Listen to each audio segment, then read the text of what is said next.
أعوذ بالله من الشيطان الرجيم.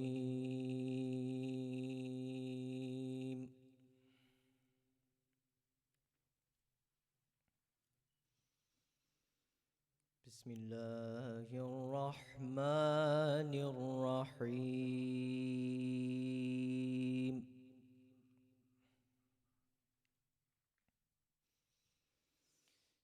وأيوب إذ نادى ربه أني مسني الضر وأنت أرحم الراحمين.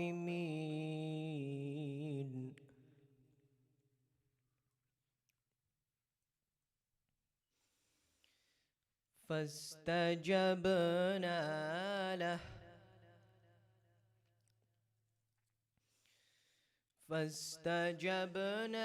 له فكشفنا ما به من ضر وآتيناه أهله ومثلهم معهم رحمة من عندنا وذكرى للعابدين.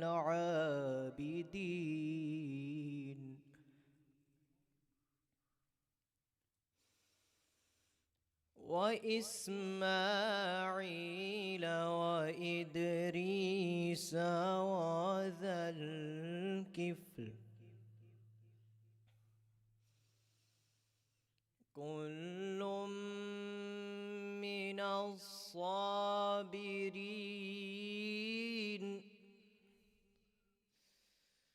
وأدخلناهم في رحمتنا إنهم من الصالحين.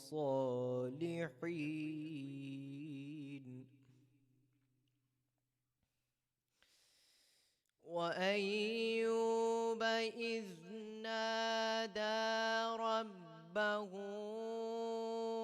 أني مسني الضر وأنت أرحم الراحمين.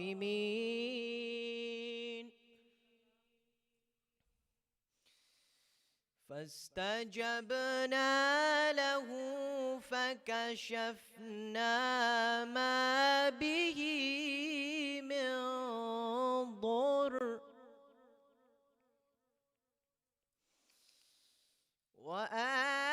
وآتيناه أهله ومثلهم معهم رحمة من عندنا وذكرى للعابدين.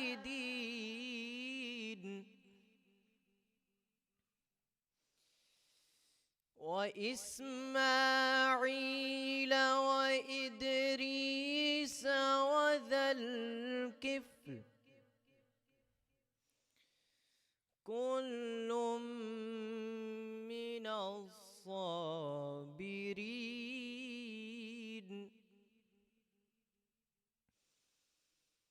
وأدخلناهم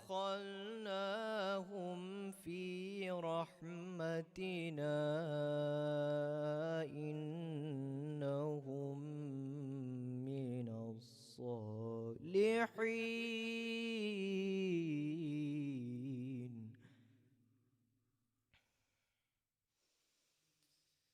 وذا النون إذ ذهب مغاضبا فظن أن لن نقدر عليه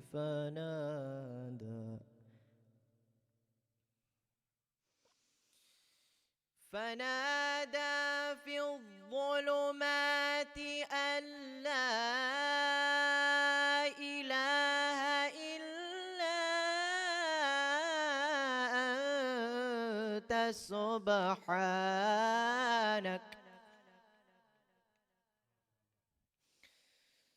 لا إله إلا أنت سبحانك إني كنت من الظالمين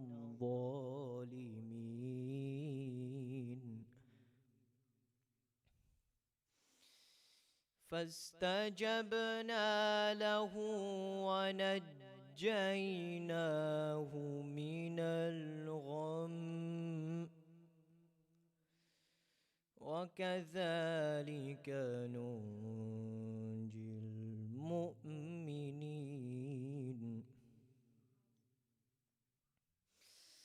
وزكريا إذ نادى ربه رب لا تذرني فردا وأنت خير الوارثين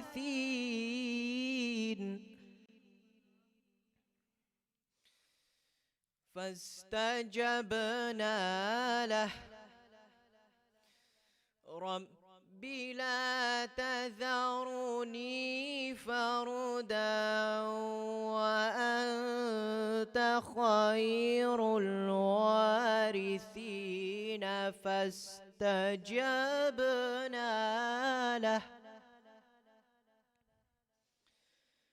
فاستجبنا له ووهبنا له يحيى وأصلحنا له زوجا إنهم كانوا يسارعون في الخيرات ويدعوننا رغبا ورهبا وكذلك ننجي المؤمنين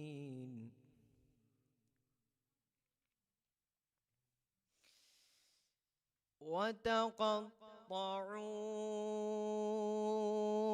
أمرهم بينهم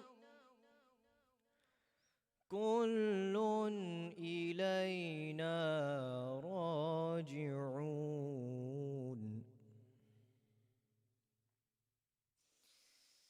فمن يعمل من الصالحات وهو مؤمن فلا كفران لساعي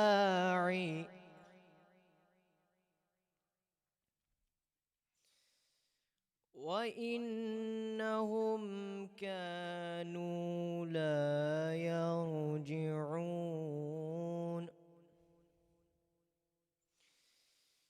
وحرام على قرية أهلكناها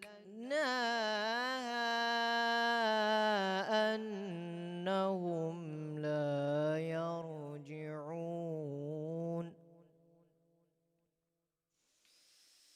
حتى إذا فتحت يأجوج ومأجوج وهم من كل حدب ينسلون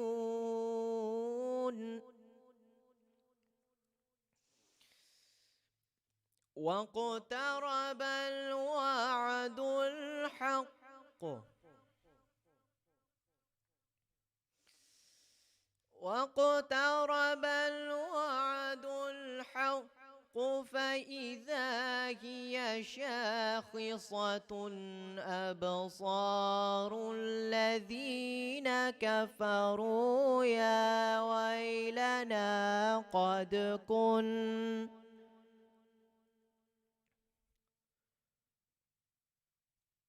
إن هذه أمتكم أمة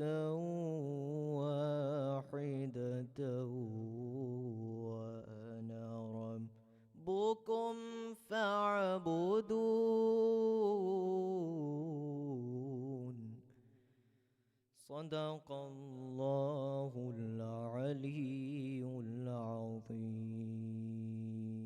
Salawat.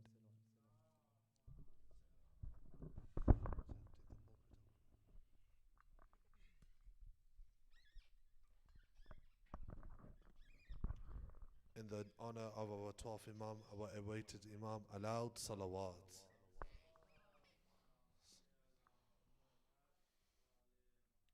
For the acceptance of our hajats, another second loud salawat.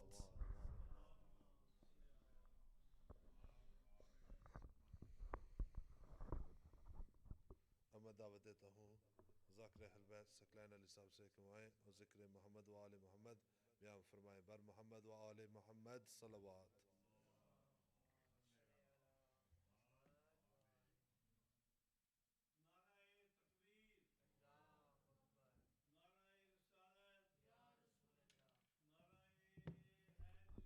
या अली अल्लाहुम्मा सल्ली अला मुहम्मद व आले मुहम्मद।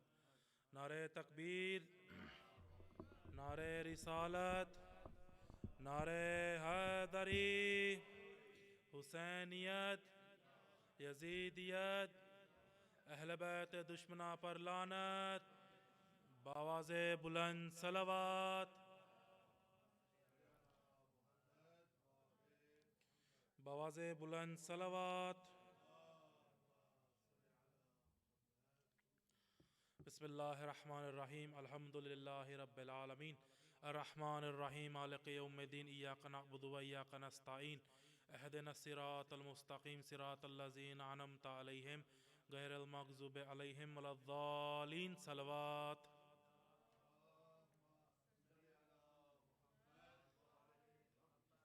माशाअल्लाह तादाद ज़्यादा बैठी है ते फर्श अज़ान ते बंदा शर्मा के नहीं बहंदा, ज़रा उच्चे लहजे च बोली दा। बवाज़े बुलंद सलवात।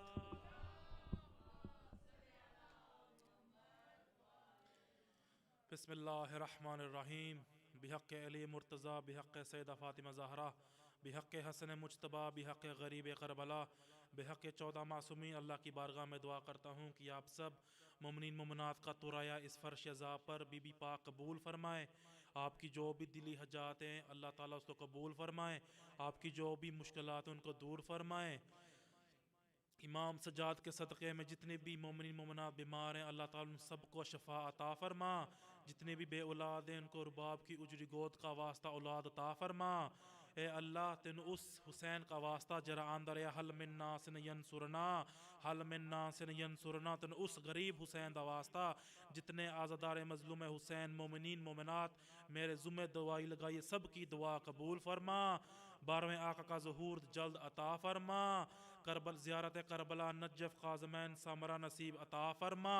बिस्मिल्लाहिर्रहमानिर्रहीम अल्लाहुम्मा कुन ले वली कल हुज्जत बनल हसन सलवातुका अलैहि व अला अबाइही फ़ी हाज़िहि स्साअ व फ़ी कुल्लि साअ वलियन व हाफ़िज़न व क़ाइदन व नासिरन व दलीलन व ऐना हत्ता तुस्किनहु अर्ज़क़ा तौआ व तुमत्तिअहु फ़ीहा तवीला। बवाज़े बुलंद सलवात।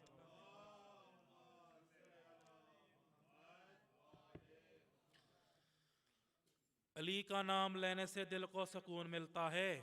अली का नाम लेने से दिल को सुकून मिलता है। इनके दर पर हक का कानून मिलता है। इनके दर पर हक का कानून मिलता है। और मैं बार बार उस अली का जिक्र क्यों ना करूं जिस अली का खून मोहम्मद के खून से मिलता है। या अली। आंखों में जागता है सिदाए गम हुसैन का। आंखों में जागता है सिदाए गम हुसैन का। सीने में सांस लेता है मातम हुसैन का।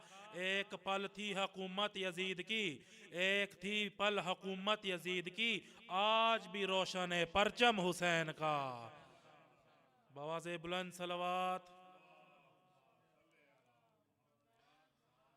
हुसैन तेरे गम में हम आश्क बहाते रहेंगे। हुसैन तेरे गम में हम आश्क बहाते रहेंगे। हर हाल में हम फर्श अज़ाब बिछाते रहेंगे। हर हाल में फर्श अज़ाब बिछाते रहेंगे। इस दौर का यजीद भी ना रोक सकेगा। इस दौर का यजीद भी ना रोक सकेगा। ज़हरा से किया वादा हम निभाते रहेंगे। या अली। उठा सवाल बचाएगा कौन दीने खुदा, उठा सवाल बचाएगा कौन दीने खुदा, अली ने कहा हमारा हुसैन जिंदाबाद। आवाज़े बुलंद सलवात, बवाज़े बुलंद सलवात, बवाज़े बुलंद सलवात।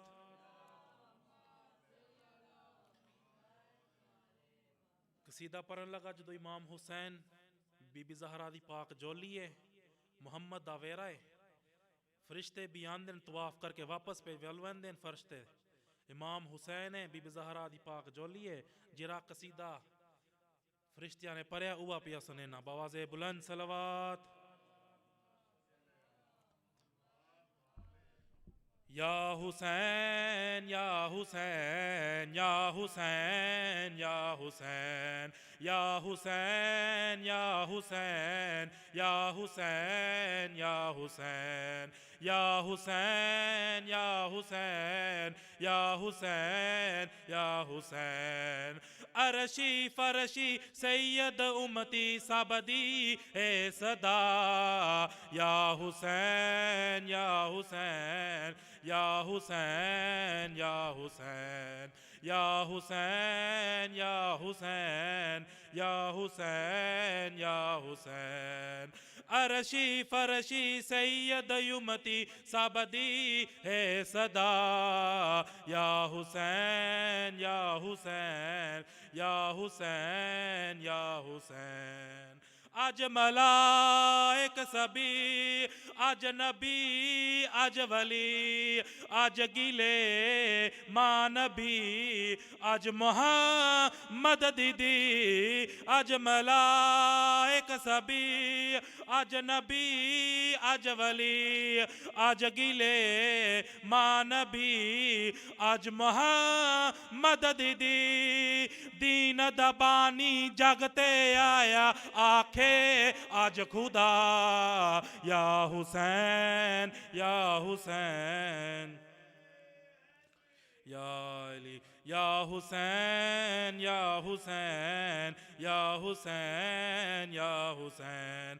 आज मलाइक सभी, आज नबी आज वली, आज गिले मानबी, आज मोहम्मद दीदी। दीन दबानी जगते आया आखे आज खुदा, या हुसैन या हुसैन या हुसैन या हुसैन। आज़ादारे मजलूम हुसैन तुसी सारे वाकफ हो, त्रे शबानू फितरोस पिंगे दे कोल आया है, मैनू तफसील करन दी लोड़ ही नहीं, जितने पढ़े लिखे बंदे बैठे हो तुहानू पता है। आज ते भी मारफित रसकू पर मिल गए, आज गरी बांकू जन्नत दे घर मिल गए, आज ते भी मारफित रसकू पर मिल गए, आज गरी बांकू जन्नत दे घर मिल गए। फितरो सपींगे नाल खलो के आखे कर अता, या हुसैन या हुसैन या अली। बवाज़े बुलंद सलवात।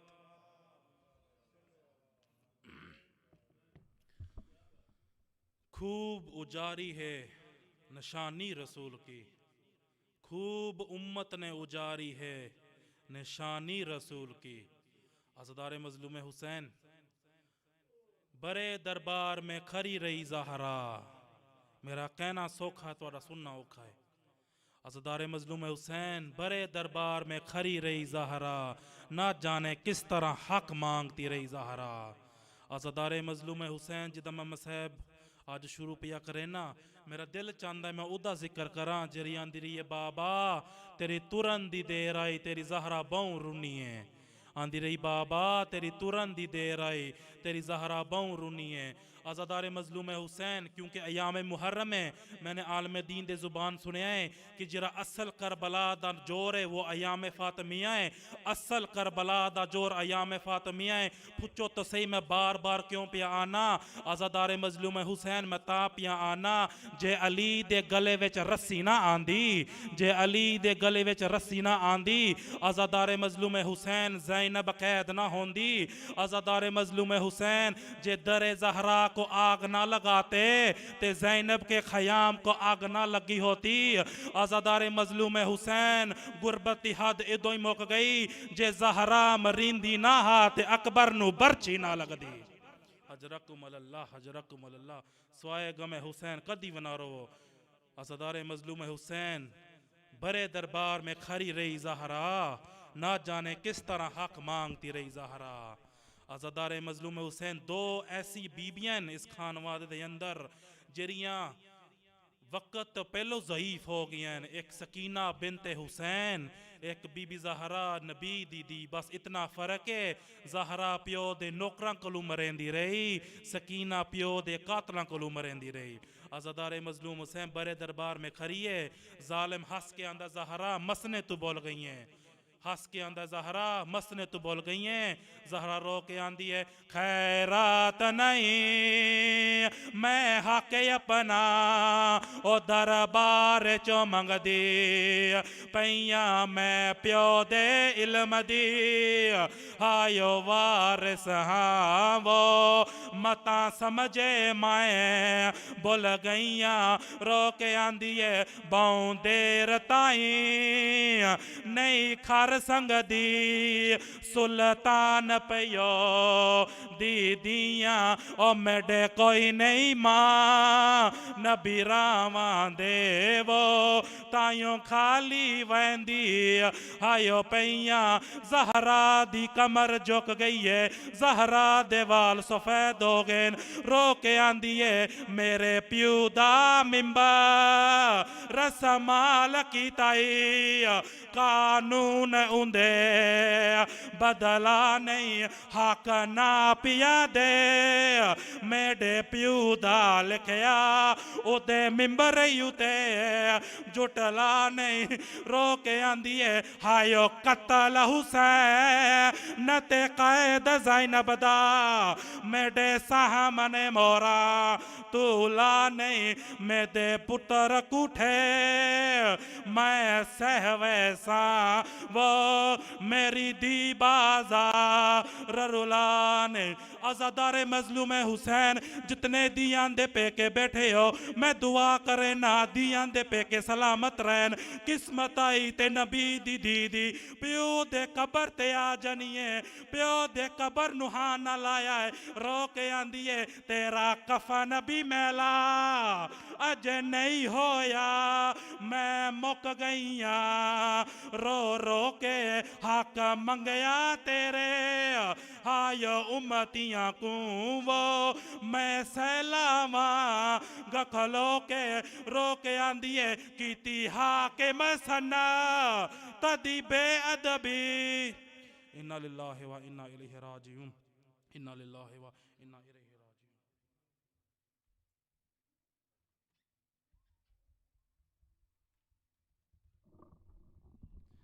बर मोहम्मद व आले मोहम्मद सलवात। बिस्मिल्लाहिर्रहमानिर्रहीम। अस्सलामु अलैका या अबा अब्दुल्लाह व अलल अरवाह अल्लती हल्लत बिफनाइक, अलैका मिन्नी जमीअन सलामुल्लाहि अबदन मा बक़ीत व बक़ियल लैल वन नहार व ला जअलहुल्लाहु आखिर अहद मिन्नी लिज़ियारतिकुम। अस्सलामु अलल हुसैन व अला अली इब्न हुसैन व अला औलादिल हुसैन व अला अस्हाबिल Hussain. First and foremost, I would like to extend my condolences to Imam Sahib Asr wa Zaman and to you, the community, the Shia of Amir al-Mu'mineen, on the month of Azar, the month of grief and sorrow, in which the holy household was massacred and Abu Abdullah Hussain had sacrificed his life for you to be here today in seeking nearness to Allah subhanahu wa ta'ala. Again, it's been a difficult year with the pandemic, but alhamdulillah, we are open again in full capacity here at Hussaini Mission. We have been again blessed to have an English lecturer this year alongside with the Urdu lecture. I just want to remind you all to be cautious of COVID-19, and if it is possible for you to wear a mask, please do so. Even though the guidelines have been eased, it's still our responsibility to be cautious. Without further ado, inshallah, we again have been blessed and honored to host Sheikh Ibrahim Al-Ansari from London for this year's English lectures. We welcome him to the minbar with a loud salawat ala Muhammad wa ali Muhammad.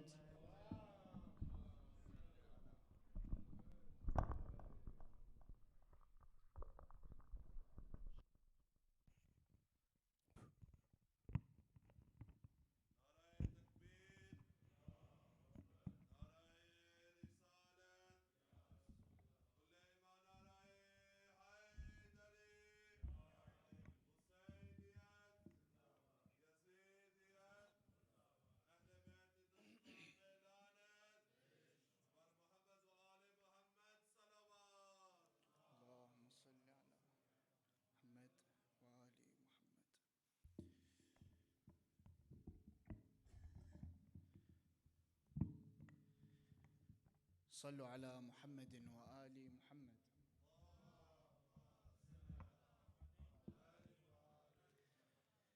And the second salawat for the love of Imam al-Hassan and Hussain.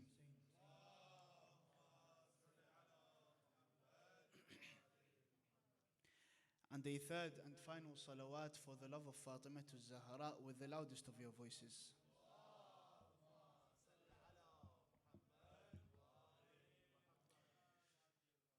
You know, today we are on the first night, at least for the English majlis. Some of you may be tired, but you will get more tired in the coming days.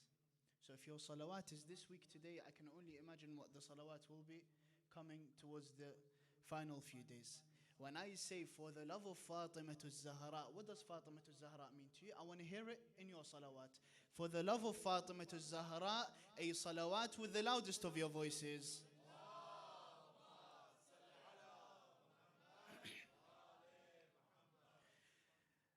بسم الله الرحمن الرحيم.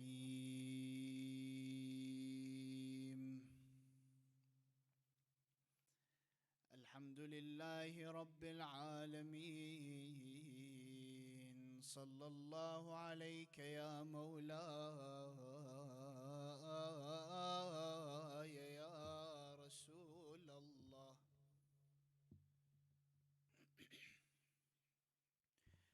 صلى الله عليك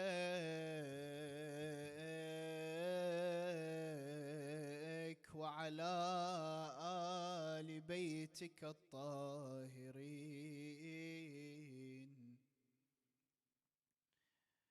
ما خاب والله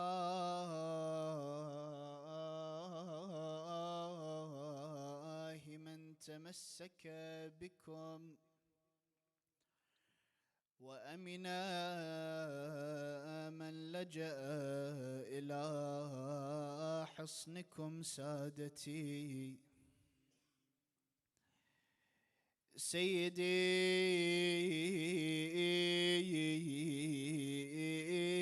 يا أبا عبد الله، يا عبرة كل مؤمن ومؤمنة، ويا باب نجاة الأمة، غريب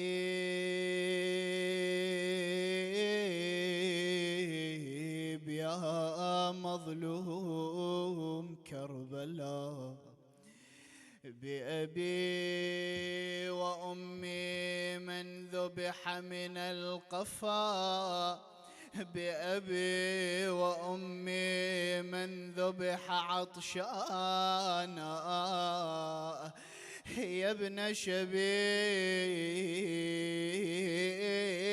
إن يوم الحسين أقرح جفوننا، أسبل دموعنا أذل عزيز.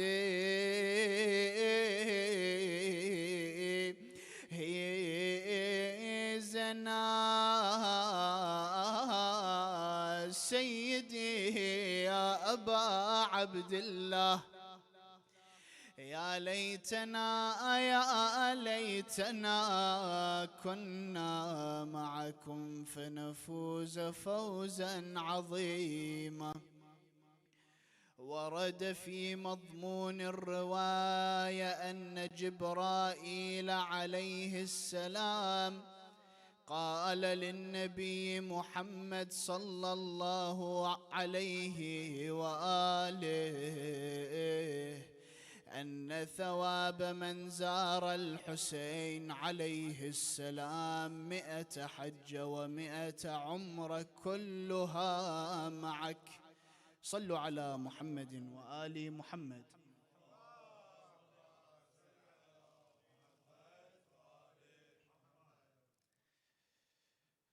First and foremost, we send our deepest condolences to the Imam of our time, Imam al-Mahdi al-Muntazar Ajallahu Ta'ala Farajahu al-Sharif, who we call today on a day like this Sahib al-Aza. Sahib al-Aza because Imam al-Mahdi Ajallahu Ta'ala Farajahu al-Sharif today, he is the closest of those who are living to his grandfather, Imam al-Hussain alayhi salam. And you know, when you go to a funeral, usually you find the closest person to the person who has died would be welcoming you at the door. And today Sahib al-Zaman welcomes us at the door to the aza of his grandfather Aba Abdullah al-Hussain. So we send our deepest condolences to the Imam of our time, to our great Maraja, and to the whole Islamic Ummah, in fact, to all of mankind on this tragic occasion, the martyrdom of Imam al-Hussain alayhi afdalu salati wassalam. Today, we want to start by talking about the topic of ziyarah, the visitation of Imam al-Hussain alayhi afdalu salati wassalam, and for his remembrance, a salawat.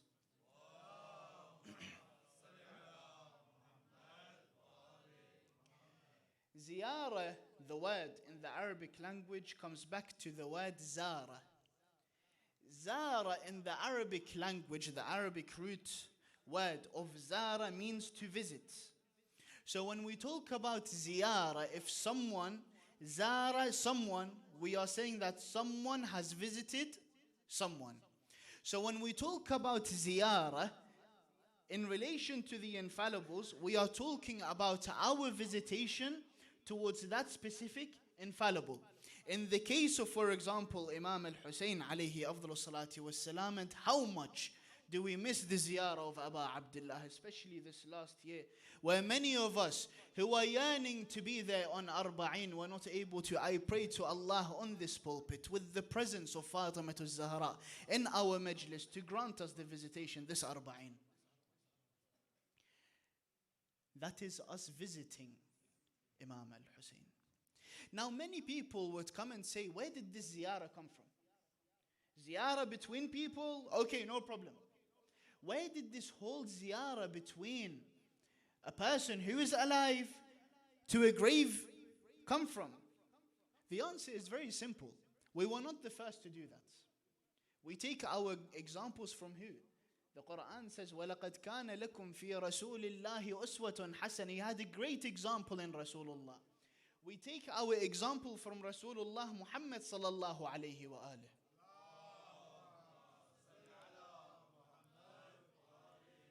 We have narrations that he used to visit the grave of Hamza. Hamza, who was Sayyidu Shuhada, by the way. Hamza, he is mentioned as Sayyidu Shuhada, the master of martyrs. We have narrations that Fatima al-Zahra alayha afdalu salati wassalam also used to visit the grave of Hamza. This I am talking during the time that they were alive, by the way. After their passing, we know for a fact that they are there in ziyarah of Imam al-Hussain. I'm talking during their life. We take examples from them, right? Another example we can take is Imam al-Hussain alayhi afdalu salati wassalam. You know, many times when we are posed with this question, and someone poses this question towards us, and they say to us, where did the ziyarah come from? You see, maybe we don't know about Rasulullah performing ziyarah of the grave of Hamza, or Fatima to Zahra doing the same. But one thing that we hear in Majalis every single year is what? That when Imam al-Hussain was about to leave Medina, what did he do? Someone answer me. He visited the grave of his grandfather, ziyarah. Imam al-Hussain, before leaving Medina towards Mecca, and that is something we will discuss tomorrow inshallah, he performed ziyarah of the grave of his grandfather. Then after that, what did he do? He performed ziyarah of the grave of his mother. So even with our infallibles, when we look at our infallibles, we find that our infallibles in fact used to do ziyarah on those who passed before them. They would visit their graves. They would pray by their graves. You see, they say, okay, ziyarah is one thing. You go visit the grave.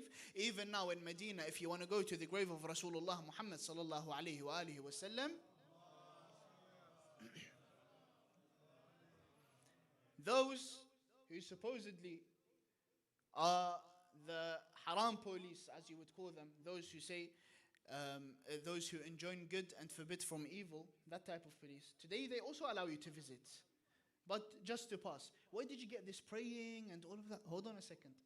When we read in our narration, when Imam al-Hussain saw the Holy Prophet in his dream, how did he see him in his dream? Did he just fall asleep on the grave? No, he was performing salah. And when he was in sujood, at the end, when he finished his salah, and then he performed sujood to Allah Azza wa Jal after his salah finished, he would then see Rasulullah Muhammad sallallahu alayhi wa sallam after there was a short while where his eyes closed. I have been just asked by Brother Salman if we can all move forward, inshallah, mashallah. Rahimallah man dhakar al-qa'im min Ali Muhammad. Please move forward. Shabab, to give space to those who come from the back, inshallah.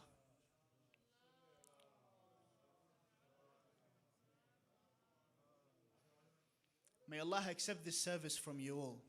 This attendance of you is great, by the way. And I heard that yesterday the resident Maulana actually talked to you about the importance of attendance of majalis.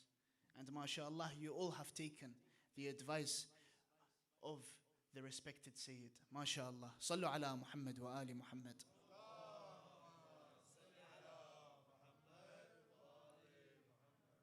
So he performed salah there. Then you say, okay, with this new thing where you go to ziyarah and you perform a specific salutation to the infallible that you visit, where did that come from? There is a very interesting story when you look at the ziyarah of Warith. You know ziyarah Warith, we all recite it. Yes, Assalamu alayka ya Warith Adama. Ahsantum safwatillah. How did that ziyarah come from? Where did it come from? Safwan, the companion of Imam al-Sadiq alayhi afdalu salati wassalam, comes to the Imam. He says to him, "Oh my master," listen to the wording very carefully. "Oh my master, do you give me permission to visit the grave of your grandfather, Aba Abdullah?" The question is very important. Do you give me permission? He's asking for permission. Where did we get this from? Where did we get this whole idea of performing ziyarah from? Just from the actions? No, not just from actions of the infallibles. Even when they spoke, he said to him, yes. If there was an issue with ziyarah, Imam Sadiq would say, no, but if you want to get closer to your Imam, then you can do this and this and this. No, he said yes. Not only did he say yes, he said, and when you go there and you see the holy grave, you say, Assalamu alayka ya waritha Adam safwatillah. That narration in itself is not just a sign of acceptance of doing this deed. No, further to that, it is the clearest proof that we can give in terms of the permissibility of ziyarah. He said to him, yes, and when you go, this is what you do. Now when you come to the ziyarah of Imam al-Hussain, you find that there is not just ziyarat warith. It is not just a one-off thing, no. You find, for example, Imam Zainul Abidin alayhi afdalu salati wassalam, he would mention ziyarat Ashura. You find the ziyarah of Imam al-Hussain on the day of Eid. You find the ziyarah of Imam al-Hussain on the day of Arafah. You find the ziyarah of Imam al-Hussain on the day of the Mab'ath. You find the ziyarah of Imam al-Hussain on the day of Isra and Mi'raj. You find the ziyarah of whatever important Islamic date there is. You find there is a ziyarah for Imam al-Hussain. There is something special about this. We're going to get to this, inshallah. We're going to get to this very soon. Something very special. However you look at it, nearly every single Imam has a ziyarah for Imam al-Hussain. And even other Imams have a more generic ziyarah. For example, Imam al-Hadi, alayhi afdalu salati wassalam, he also has a ziyarah, a more generic one, called ziyaratul jami'ah, a ziyarah jami'ah, which means the collective ziyarah, in which if you want to perform it, you can perform it in any shrine you like, including the shrine of Imam al-Hussain alayhi afdalu salati wassalam. So we have many ziyarat. So then let's look at, for example, the history of it. Especially, we want to focus on the ziyarah of Imam al-Hussain specifically. Very briefly, when we look at the history of the ziyarah of Imam al-Hussain, we find that the ziyarah of the location of the grave of Imam al-Hussain was there even before he was martyred. How? We have narrations that prophets would visit the land of Karbala. Now, come tell me these are weak, no problem. A very famous story that everyone agrees with, everyone narrates, is Imam Ali, Amir al-Mu'mineen alayhi afdalu salati wassalam.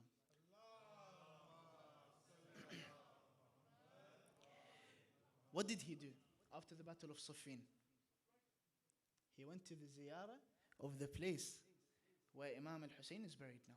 He would pass Karbala on purpose after he finished the Battle of Siffin. He passed Karbala on purpose and he took the sand from Karbala and he wept over that sand. You know how, for example, sometimes when they say, when our teachers talk about crying for Imam al-Hussain, and they tell you the prophets cried, and Rasulullah cried when he held him, and the Amir al-Mu'mineen cried, even with ziyarah, before his death, before his martyrdom, Amir al-Mu'mineen, the clearest example. Then, after his martyrdom, the first of those who performed ziyarah, as you all know, is Jabir ibn Abdullah al-Ansari, along with his companion, Atiyah. Yes?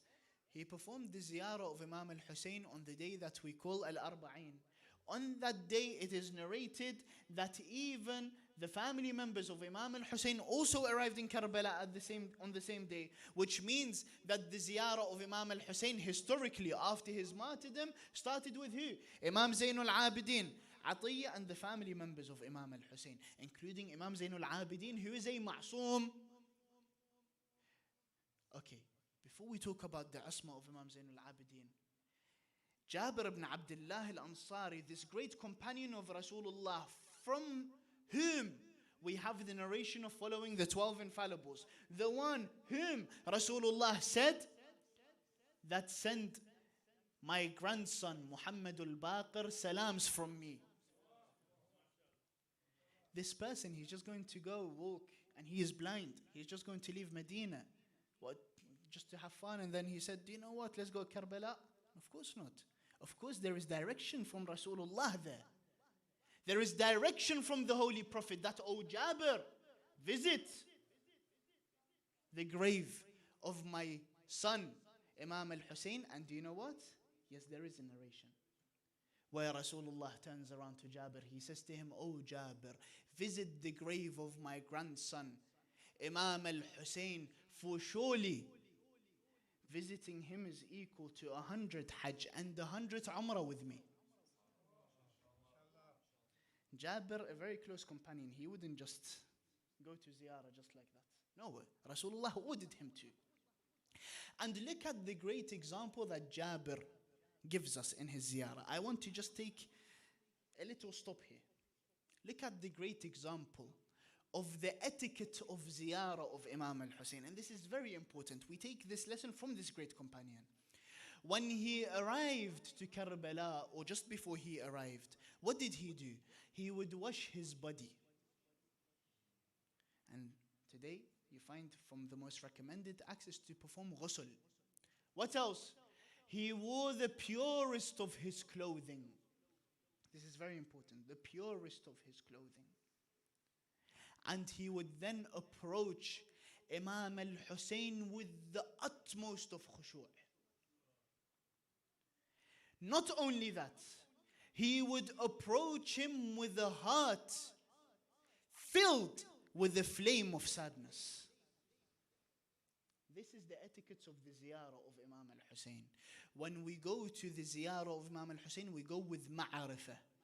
We know who this Imam is. We must know what are we doing. Further to that, we must know what stance did Imam al-Hussain take. Further to that, we must know what is his status. Further to that, we must know that we must approach it with sadness. No messing about, no laughing, no joking around. Karbala is not a place to joke around. This place, this land, that was the cause to so many imams and so many salihin, no, to so many prophets, so many angels, to weep and cry over. When we attend that land, it is not a land of laughter. It is a land of sadness. And this is where the khushu' comes in. Then, this is from the spiritual side. Then, from the physical side, ghusl, wearing the purest of clothing. Now someone will come to me and they will say, is it not good for us to put mud over ourselves when we approach the grave of Imam al-Hussain? I didn't say don't put mud on yourself. But that does not mean do not shower for plenty of days so that the natural mud goes on top of you. And no. When you go clean, pure to the Master of Martyrs. This is very important in order for you to feel that connection with the Holy Imam. Anyway, so Jabir sets this example for us. Then, of course, this was during the Umayyad dynasty. They, Banu Umayyah, tried to make the ziyarah very difficult. However, the people still used to go for ziyarah of Imam al-Hussain. And we have plenty of sources that mention many different individuals who performed the ziyarah of Imam al-Hussain during their time. Then the Abbasids came. The Abbasids were worse when it came to the ziyarah of Imam al-Hussain. The Abbasids, a couple of their khulafa, their caliphs, in fact demolished the grave of Imam al-Hussain. Imagine. Demolished the grave of Imam al-Hussain. How far does this hatred have to come to? Anyways, we see that today as well. We can see it today. In Baqi', the same thing has happened. Nothing new to us. They would demolish the grave of Imam al-Hussain. Further to that, people still used to visit. They know the location. Order the cutting of hands. People used to come and give their hands. Go and cut it, let me go through. Cut my hands, let me go through. Then they said, no, we're going to kill you. People said, okay, I am going to try to make it to the grave of Aba Abdullah. If you kill me on the way, kill me on the way. I will still make the best effort to make it to the holy grave. Then, by the way, something very important. These things were mentioned and were done by the Khalifa al-Mutawakkil al-Abbasi. Al-Mutawakkil al-Abbasi, may Allah withdraw his mercy from him, lived during the time of Imam al-Hadi.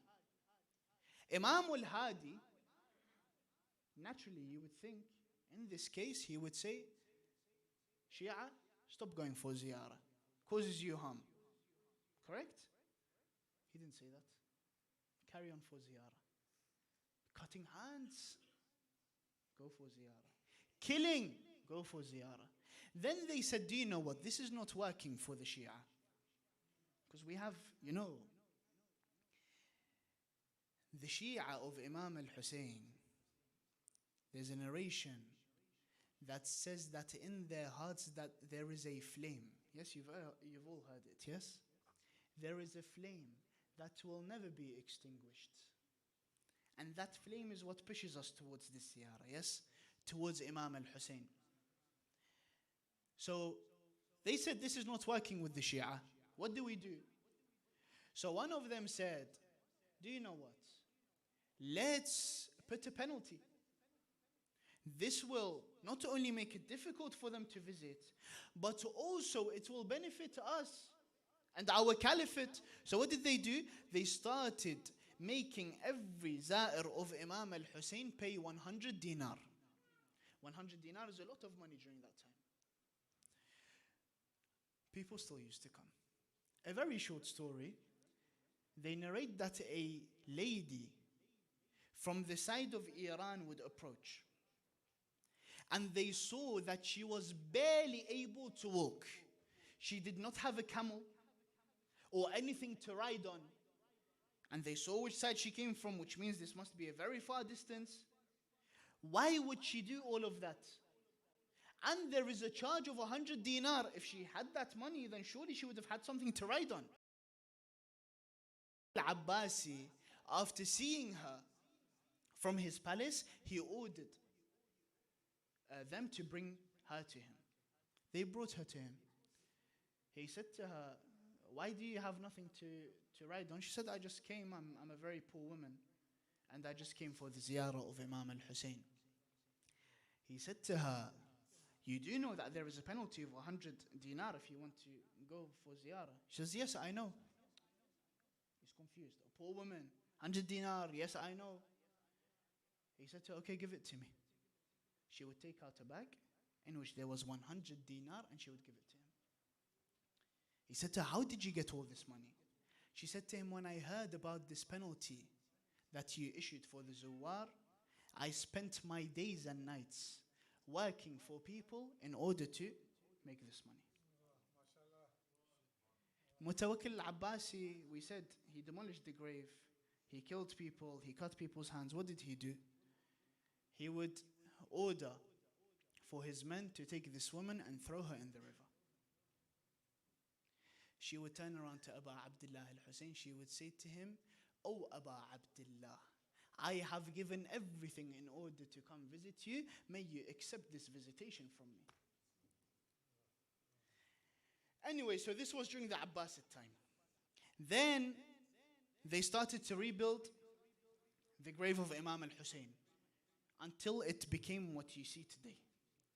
During the time of the Ba'ath party and Saddam Hussein, may Allah withdraw his mercy from him, they also did not allow for the ziyarah, and people still went. And do you know what? When you go to the ziyarah of Imam al-Hussein, if you want to notice, on the walls there are bullet holes.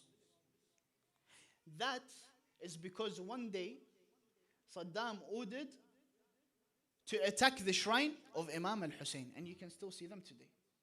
So if I'm telling you about things that happened during the Umayyad time, Abbasi time, and you tell me these are stories, narrations, no, this is first hand. This is the kind of hate people have for Imam al-Hussein. In fact, his son-in-law, also by the name of Hussain, his name is Hussain Kamil, he would stand in front of the grave of Imam al-Hussein and he would say to him, I am Hussein and you are Hussein, let's see who wins. Imagine to what extent can people's hatred come to. Anyways, until alhamdulillah now, you see millions of people visiting the grave of Abu Abdullah al-Hussein on a yearly basis. Sometimes over 20 million they reach. I think 2 years ago or 3 years ago they reached close to 30 million or something like that. Look at this love for Imam al-Hussein. Then you ask yourself, why? Why are people moving forward to Imam al-Hussein in this manner? And then you understand the merits of the ziyarah of Imam al-Hussein. How much did the Imams urge their people to perform the ziyarah? And especially during the time of Imam al-Sadiq alayhi afdal salati wassalam. He has many narrations in which he urges people for ziyarah. And he says that there are many merits that come from it. For example, one person comes to the Imam, he says to him, "O Imam al-Sadiq, what is the least that the za'ir of Imam al-Hussain gets?" He said to him, "It is enough that Allah subhanahu wa ta'ala protects him and protects his family until he returns to them." He tells another companion that when someone goes walking to the grave of Imam al-Hussain, on the first step all his sins are forgiven. And for every single step there are angels around him performing tasbih until he reaches. Then when you reach, Allah subhanahu wa ta'ala, another narration, Allah subhanahu wa ta'ala orders an angel for every za'ir. Not a group of, no, there's a special angel for every za'ir to accompany the za'ir during ziyarah until they leave the grave of Imam al-Hussain. This is the merits of those who visit. More, the one who wants to be sitting on the tables of Nur on the day of judgment, let them perform ziyarah of Imam al-Hussain. The one who wants to be with Muhammad and Fatima and Hassan and Hussain on the day of, and Ali on the day of judgment, let them perform ziyarah of Imam Hussain. By the way, this is not from me. I'm narrating narrations to you from Imam al-Sadiq. All of these narrations are from Imam al-Sadiq. How much more do we want of merits of the ziyarah of Imam al-Hussain? More, I'm very wary of time.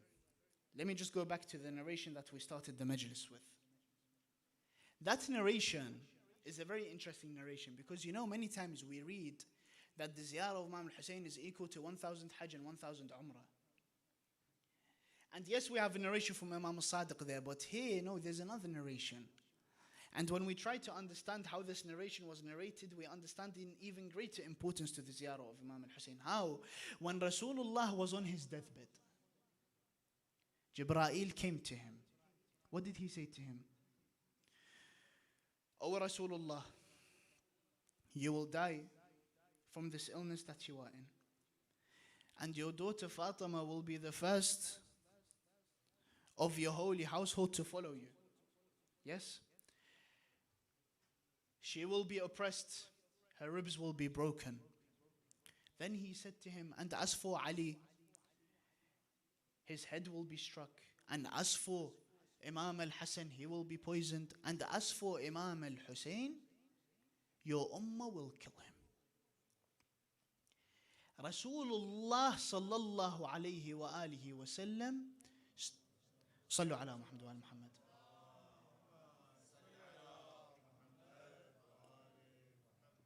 started weeping and crying. He said to him, "O Jibreel, and will people visit him?" Here we really need to focus.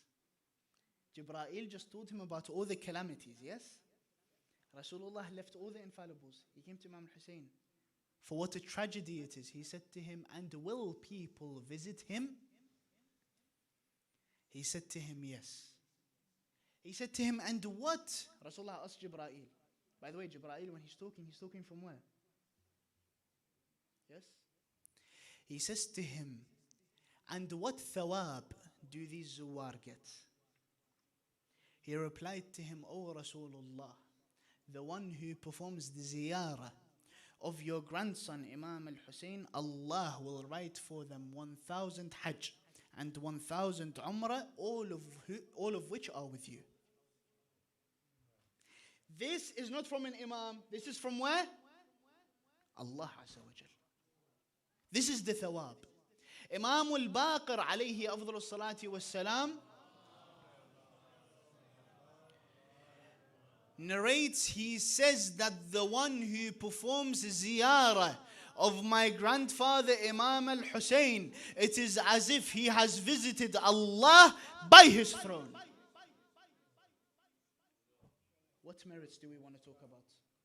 By the way, if you have a look at my notes, there's many more narrations, but I'm very wary of time. Look at the merits of Imam al-Hussain, of visiting the grave of Imam al-Hussain. Do you know what? Actually, I want to talk about this if you allow me for 5 minutes. Very important. Because I've seen that every single Muharram, every single Arba'een, People come forward and they say, hold on. And subhanAllah, this happens every time. And the problem is, it is not from the other people. It's from our own Shia. How is it that the ziyarah of Imam al-Hussain is equal to Hajj and Umrah and all of that? Firstly, I don't blame such people because such people do not know the status of Imam al-Hussain. But no problem, we will come down to them. Yes? There's two replies here. The first reply is that Imam al-Hussain, alayhi afdalu salati wassalam, and his visitation, when it's compared to Hajj, it is not compared to the first Hajj, which means the Hajj that is wajib. It is compared to the Hajj that is mustahab and the Umrah. Do you know what? Let's go further than that. Why are we talking about the ziyarah of Imam al-Hussain as if it's mustahab? The love of Imam al-Hussain, it is wajib upon them to visit the grave of Imam al-Hussain. Not from me. Not from me. I'm not in a position to give a fatwa. Not from me. Imam al-Baqir says, Maru shi'atana bi ziyarat al-Hussain. Order our Shia to visit the grave of Imam al-Hussain. Then he mentions the merits, and at the end of the narration he says that his ziyarah is an obligation upon everyone who claimed to love him. Obligation upon everyone who claimed to love the Imam. This is the ziyarah of Imam al-Hussain. In fact, the book Kamil al-Ziyarat, which Sayyid al-Khoi, may Allah bless his soul, says it is one of the most sahih books that we have. It has a whole chapter, Bab Wujub Ziyarat al-Imam al-Hussain, the chapter of the obligation of visiting Imam al-Hussain. Further to that, Hajj, is it from Usul al-Din or Furu' al-Din? Sorry, Salman? Furu' al-Din. Tell me, Imam, is it Furu' or Usul? Usul al-Din. What is better, Usul al-Din or Furu' al-Din? What comes first? You start with Tawheed, Adala, Nabuwa, Imam, and Ma'ad. Imam al-Hussain is Usul al-Din. Hajj is Furu' al-Din, by the way. Why is it difficult for us to understand? Again, by the way, before you say, oh, Ibrahim, you're getting too excited. I'm not talking about the first Hajj. But I'm trying to show the importance of, hold on a second. Without Imam al-Hussain, do you think there will be a Hajj? What Hajj? Imam al-Hussain went out because people were leaving the religion. The Khilafah came in the hands of a person who is openly not with the religion. Imam Zainul Abidin alayhi afdal salati wassalam.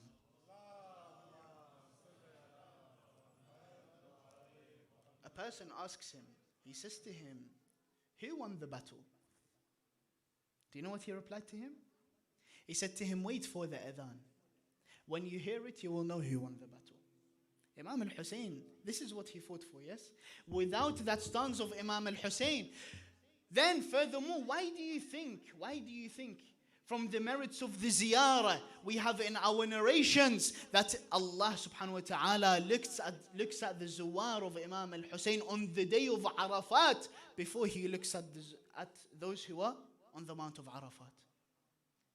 This is the ziyarah of Imam al-Hussain. You know, there's a scholar, it is normal, by the way, to have questions. There's a scholar that asks, you know, the narration we mentioned for this Hajj and Umrah we're done with, right? It's very clear. There's a scholar that asks the question, why is it that in our narrations, the one who visits Imam al-Hussain, it is as if he has visited Allah by his throne? Very, very briefly. Why? This is a very lofty status. Why specifically for Imam al-Hussain? He could not find the answer. He wanted to look at the sanad of the rawaya. The sanad, there was nothing wrong with it. The chain of narrations, it's very strong. He said, you know what, I need Imam al-Mahdi to help me with this. So he used to go to the Masjid al-Sahla for 40 Tuesdays, doing the a'mal that he needs to do in the hope of meeting Imam al-Mahdi, ajallahu ta'ala farjahu sharif. On the 40th Tuesday, he was waiting for the Imam. He couldn't find him. The Imam didn't come to him. Still waiting, until he left the masjid. Where did he go? He went to Masjid al-Kufa. By Masjid al-Kufa, he sat down. There was someone selling tea He bought a cup of tea. He started drinking this tea. A man came, stood next to him. He said to him, "Oh Sayyid, can I talk to you for a little while?" The Sayyid, he's marja' taqleed, by the way. He said, "Oh, talk to me, of course." But while he was talking to him, he wasn't looking at him. He's looking for the Imam. And he's sitting next to him. You know, when someone sits next to you, you don't always sit down like that, correct? Sometimes you just look straight with the person who's sitting next to you. So he wasn't looking directly at him. He said to him, "Oh, Sayyid, there's a story that I want to narrate to you or tell you about." He said to him, "One time there was a king. He went out for hunting. And as he went for hunting, he saw a deer, and he started running after this deer, trying to catch the deer. The deer was too fast, but he kept running until he was in the middle of the desert. And he wasn't able to catch it, and then he looked around, and even his guards were left behind because the king kept running. He looked around, he was thirsty and hungry. He saw a tent, he went to the tent. By the tent, he saw a lady. In the tent, he saw a lady. "Salaam alaikum, alaikum assalam. Oh lady, can I have anything to drink?" She gave him a cup of water. He said to her, "Oh lady, I am hungry." She said to him, "My son is out for hunting. When he comes back, we can eat together." He said to her, "Okay." The son came back, he didn't find anything. He didn't have anything. He saw this man, this king, he doesn't know he's a king. He saw him. He said to him, "What do you need?" He said to him, "I am thirsty." They had one goat. He would milk the goat and he would give it to this king. Then he said, "What else do you need?" He said, "I'm hungry." The one goat, slaughtered it, gave it to the king. The king saw this karam that they had. He said to them, "If there is anything that you need, then ask for this name in the city, and I will help you." I said, "Okay." After a very long time, I'm trying to make this story as short as possible. Please do forgive me. After a very long time, they finished their food. They had nothing to eat. They got hungry. His mother said, "Let's go to the city." They went to the city. They asked for this man. It turned out to be the king. They went to the king. They gave him the letter. He allowed them to enter. He entered. He said to him, "O king, I am this man, if you remember." He says, "Of course I remember you." He said, "Now we are hungry and we have nothing." He said to him, "Hold on a second, let me ask my ministers." He asked his ministers, "What should I do?" One of them said, "In the same way that he gave you a goat, give him a goat." The other said, "No, give him a flock." The other said, "Give him money." The other said this. The other said that. He said to his ministers, "Are you done?" They said, "Yes." He said, "The issue is not with what he gave. It is with he gave me the only thing that he owns. Further to that, he gave me everything that he owns. So it is only fair for me to give him everything that I own." He took off the crown and tried to place it on his head. He said to me, "No, hold on a second. I have never been raised in such environments. I don't know how to do any of this. Find me another solution." He said, "Okay, don't worry." He said, "You will marry my daughter, and I will give you a palace just like my palace, and servants just like my servants. And you will be my heir after me."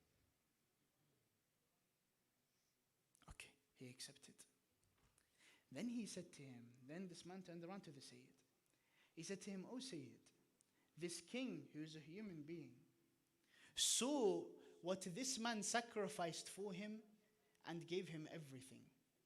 Do you think Allah Azza wa Jal, when he saw the sacrifice of Imam al-Hussain, he would not give him everything?" Imam al-Hussain gave everything that he owned truly. What did he sacrifice? He sacrificed himself. He sacrificed his household. He sacrificed his sons. Ali al-Akbar, al-Qasim, Ali al-Asghar, and today is the first day of Muharram. We can't visit the grave of Imam al-Hussain, but I ask Allah to count us amongst the zawar of his grave, especially on a day like this. May Allah accept us of his zawar and our attendance in this majalis. No doubt with the intention of ziyarah, we will be counted amongst them. O crescent of Muharram,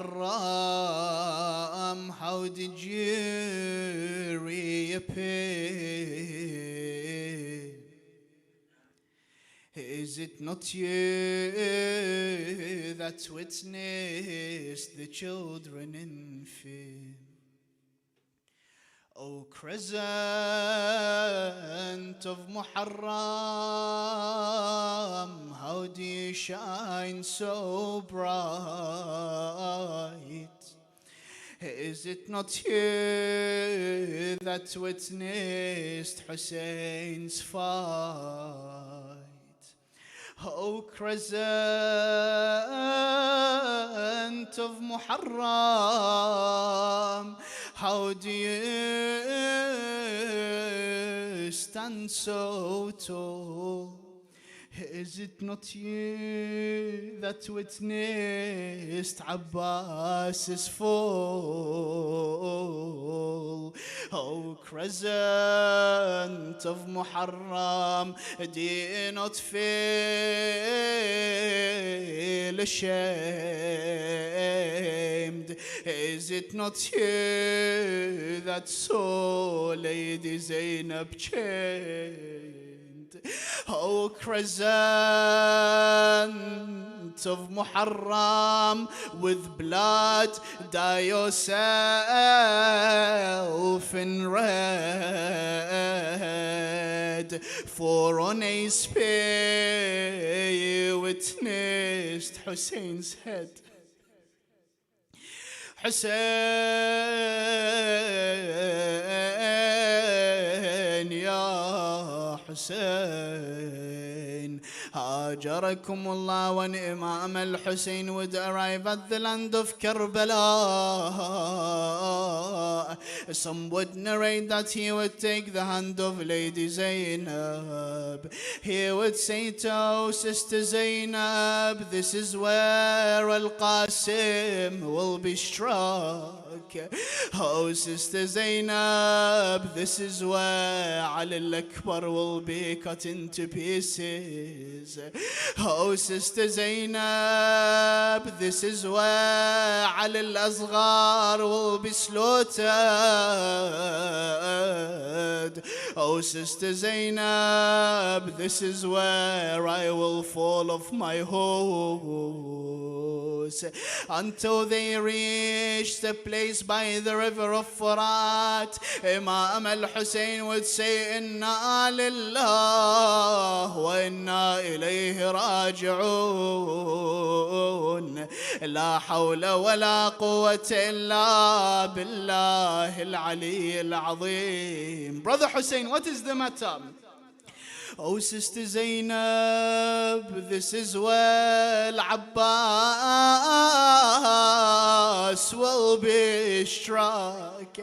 They would start to weep and cry together, but she would tell him, "Oh, my brother Hussain, it is me that will take care of your family members after you. I say to you, oh Lady Zainab, your calamity is much greater, for when Imam al-Hussain would fall on the plains of Karbala, a caller would call, burn the tents of the oppressors. Just like that caller called, burn the house of the oppressors." Subhanallah, they have the same name. Hajarakum Allah, their army would head towards the tents. They would burn them with fire. Lady Zainab would say to Imam Zain al-Abidin, "Oh my master, they have burnt our tents." Imam Zain al-Abidin would say, "Oh Auntie Zainab, you must run." And the women would run from tent to tent, while the horses would trample over the bodies and over the children. With this, and I will ask for your du'as. It's as if Lady Zainab, with all that is happening, she turns around to Abu al-Fadl al-Abbas. She says to him, "Oh Abbas, this is not the time to sleep. Do you not hear all the women and children weep while their horses towards our tents heap to trample over us and burn us with fire? Hussain,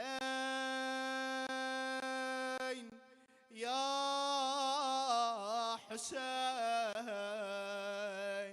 Hussain, Ya Hussain, inna lillah wa inna ilayhi raji'un. وسيعلم الذين ظلموا أي منقلب ينقلبون والعاقبة للمتقين. Oh Allah, we ask you by the best of your creation, by Fatima and her father and her husband and her children, and the secret that is left within her, Ya Allah. Oh Allah, accept this small deed from us with the best of your acceptance. Oh Allah, whoever has a need, oh Allah, grant them their needs. Oh Allah, whoever is ill or knows of an ill person, oh Allah, grant them shifa. For the marhumeen of Ijaz Ali and Asif Ali, oh Allah, enter them into your heavens with the zuwar of Aba Abdullah, and for their needs and for their ill family members, as well as those who are here together with us, and for those who are here with us, for all of your family members. We recite very quickly Bismillah ar-Rahman ar-Rahim.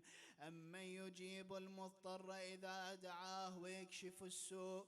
أمن يجيب المضطر إذا دعاه ويكشف السوء. أمن يجيب المضطر إذا دعاه ويكشف السوء. أمن يجيب المضطر إذا دعاه ويكشف السوء. أمن يجيب المضطر إذا دعاه ويكشف السوء. Ya Allah, oh Allah, hasten in the reappearance of Sahib al-Zaman and allow us to be amongst his supporters, Ya Arhamar Rahimeen. For the marhumeen of the sponsors of today's majlis, Ijaz Ali and Asif Ali. For the marhumeen of those who are present. For all of those who have contributed to this majlis. For the volunteers and all of those who have attended. For the marhumeen of Shi'at Amir al-Mu'mineen. We remember them all in a surah Fatiha, but before it a loud salat ala Muhammad wa ali Muhammad.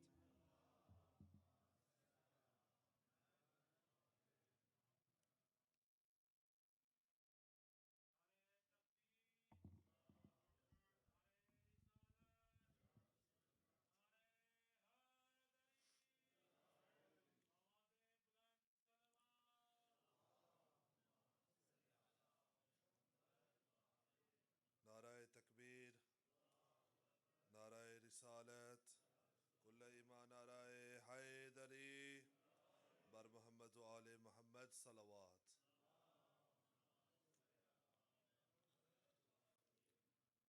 A few announcements before we get Sayyid our Maulana upon the pulpit. Those who want to book off time from work for the day of Ashura, it is next week Thursday, the 19th of August. So next week Thursday, the 19th of August, will be the day of Ashura. Bar Muhammad wa Ali Muhammad salawat.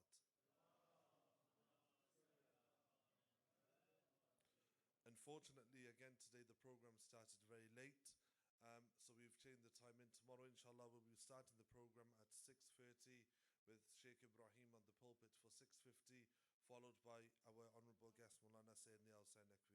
Bar Muhammad wa Ali Muhammad salawat.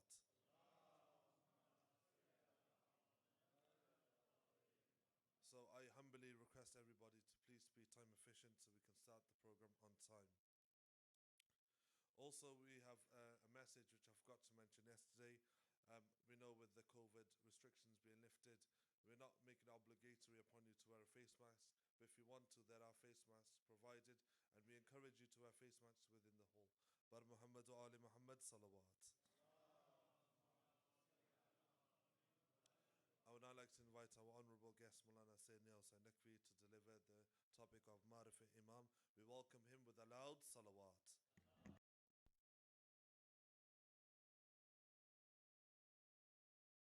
And a further announcement, guys, we are live on Imam Hussain TV and on YouTube. I request everyone to put their phones on silent, please, so it doesn't disturb the lecture.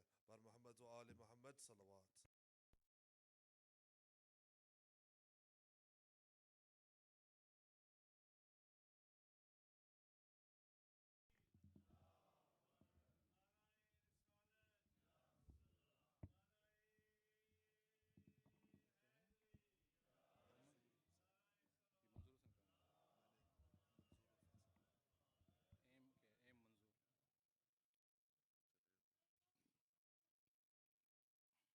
आप गुजारिश है कि आप थोड़ा सा आगे तशरीफ लाएं ताकि पीछे बैठने वालों की जगह हो। आप भी थोड़ा आगे आ जाएं। आप भी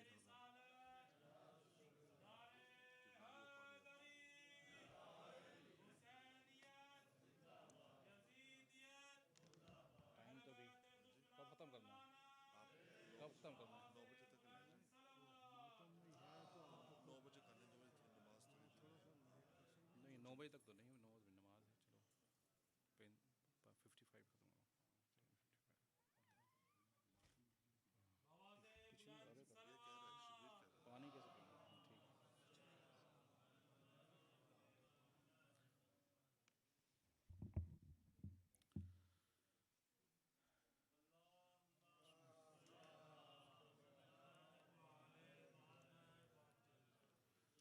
अऊज़ु बिल्लाहि मिनश शैतानिर रजीम। बिस्मिल्लाहिर्रहमानिर्रहीम। अल्हम्दुलिल्लाहि रब्बिल आलमीन। अस्सलातु वस्सलामु अला अशरफिल अंबिया'i वल मुरसलीन व अला आलिहि तय्यबीन अत्ताहिरीन अल मासूमीन। सय्यिमा इमामिल मुंतज़र अल हुज्जत अत्थानी अशर। अरवाहुना व अरवाहुल आलमीन लितुराबि मक़दमिहिल फ़िदा। अम्मा बअदु फ़क़द क़ाल अल्लाहु सुब्हानहु तबारक व तआला बिस्मिल्लाहिर्रहमानिर्रहीम। व इज़ इब्तला इब्राहीम रब्बुहु बिकलिमातिन फ़अतम्महुन क़ाल इन्नी जाइलुका लिन्नासि इमामा क़ाल व मिन ज़ुर्रियती क़ाल ला यनालु अहदिज़ ज़ालिमीन। सलावत।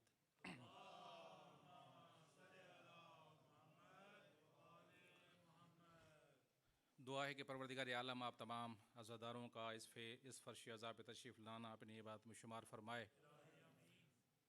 और स्पेशली दुआ है उन मोमिन मोमिनात के लिए कि जो मरीज़ हैं, आपके अज़ीज़ों में से यहाँ पे जो मोमिन हाज़िर हैं उनमें अगर कोई मरीज़ है, परवरदिगार आलम मज़लूम करबला के सदक़े में उनको शफ़ाए कामिला अता फ़रमाए।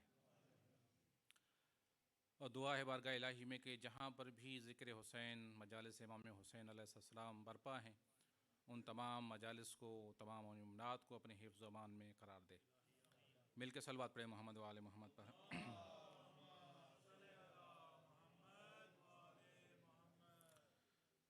मैं भी अपनी तरफ से गुजारिश करूँगा आप तमाम मोमिनीन और मोमिनात की खिदमत में कि जैसे कि हालात कोरोना के अभी तक मौजूद हैं, अगरचे गवर्नमेंट की तरफ से जो रिस्ट्रिक्शंस थे वो ख़त्म हो गए हैं, लेकिन फिर भी हमें एक दूसरे को प्रोटेक्ट करने के लिए, एक दूसरे को बचाने के लिए हमें कम अज़ कम अपनी गैदरिंग में अगर जब आएँ तो हम मास्क का इस्तेमाल करें। और ये शरई ज़िम्मेदारी भी है, अगर खुदा न खास्ता हमारी वजह से कोई इफ़ेक्टेड हो जाए और उसको तकलीफ़ हो तो यकीनन क़यामत के दिन हमसे सवाल किया जाएगा। खुदा न खास्ता मिसाल के तौर पर अगर मैं इफ़ेक्टेड हो जाता हूँ तो फिर मजलिस का क्या होगा। तो इन चीज़ों का हमें ख़याल करना चाहिए, इनको लाइट नहीं लेना चाहिए। और अगर किसी को थोड़ा सा ख़दशा भी हो अपने बारे में कि हाँ मेरी तबीयत थोड़ी सी ठीक नहीं है, अगर कन्फर्म न भी हो तो फिर भी एहतियातन उसको या तो नहीं आना चाहिए, उसको एहतियात करना चाहिए दूसरों को बचाने के लिए। ये नहीं कि हाँ नहीं कुछ नहीं खैर है, कुछ नहीं, इससे ज़ुकाम है मुझे, बाद लोग ऐसे कहते हैं। तो दूसरों को बचाने के लिए हमारी ज़िम्मेदारी है कि हम इस चीज़ का ख्याल करें। सलवात पढ़े मोहम्मद व आले मोहम्मद पर।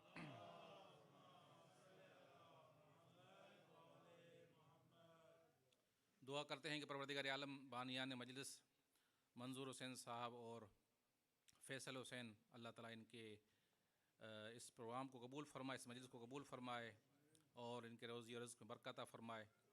इनके जितने मरहूमीन हैं परवरदिगार आलम उनकी मग़फ़िरत फरमाए, जो भी उनकी हाजात शरिया हैं अल्लाह ताला उनकी पूरी फरमाए।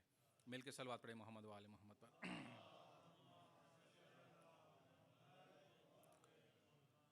वक्त मुख्तसर है और चंद आराइज़ अपने मौजू के मुतालिक अर्ज़ करूँगा।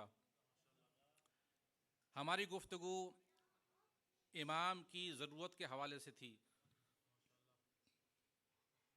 कुछ नुकात अर्ज़ किया आपकी खिदमत में कि इमाम का होना ज़रूरी क्यों है। क्या इमाम का होना ज़रूरी है? जब अल्लाह ने अपने पैगंबर के ज़रिए से कुरान को नाज़िल फरमाया और पूरी हिदायत का निज़ाम अल्लाह ने कुरान मजीद बयान फरमाया, रसूल खुदा ने अपनी ज़िंदगी में अमल करके दिखाया और जो चीज़ें ज़रूरी थी उनको तफसील से बयान करके बताया, तो अब क्या फिर भी इमाम के वजूद की ज़रूरत है? क्या फिर भी इमाम का होना ज़रूरी है?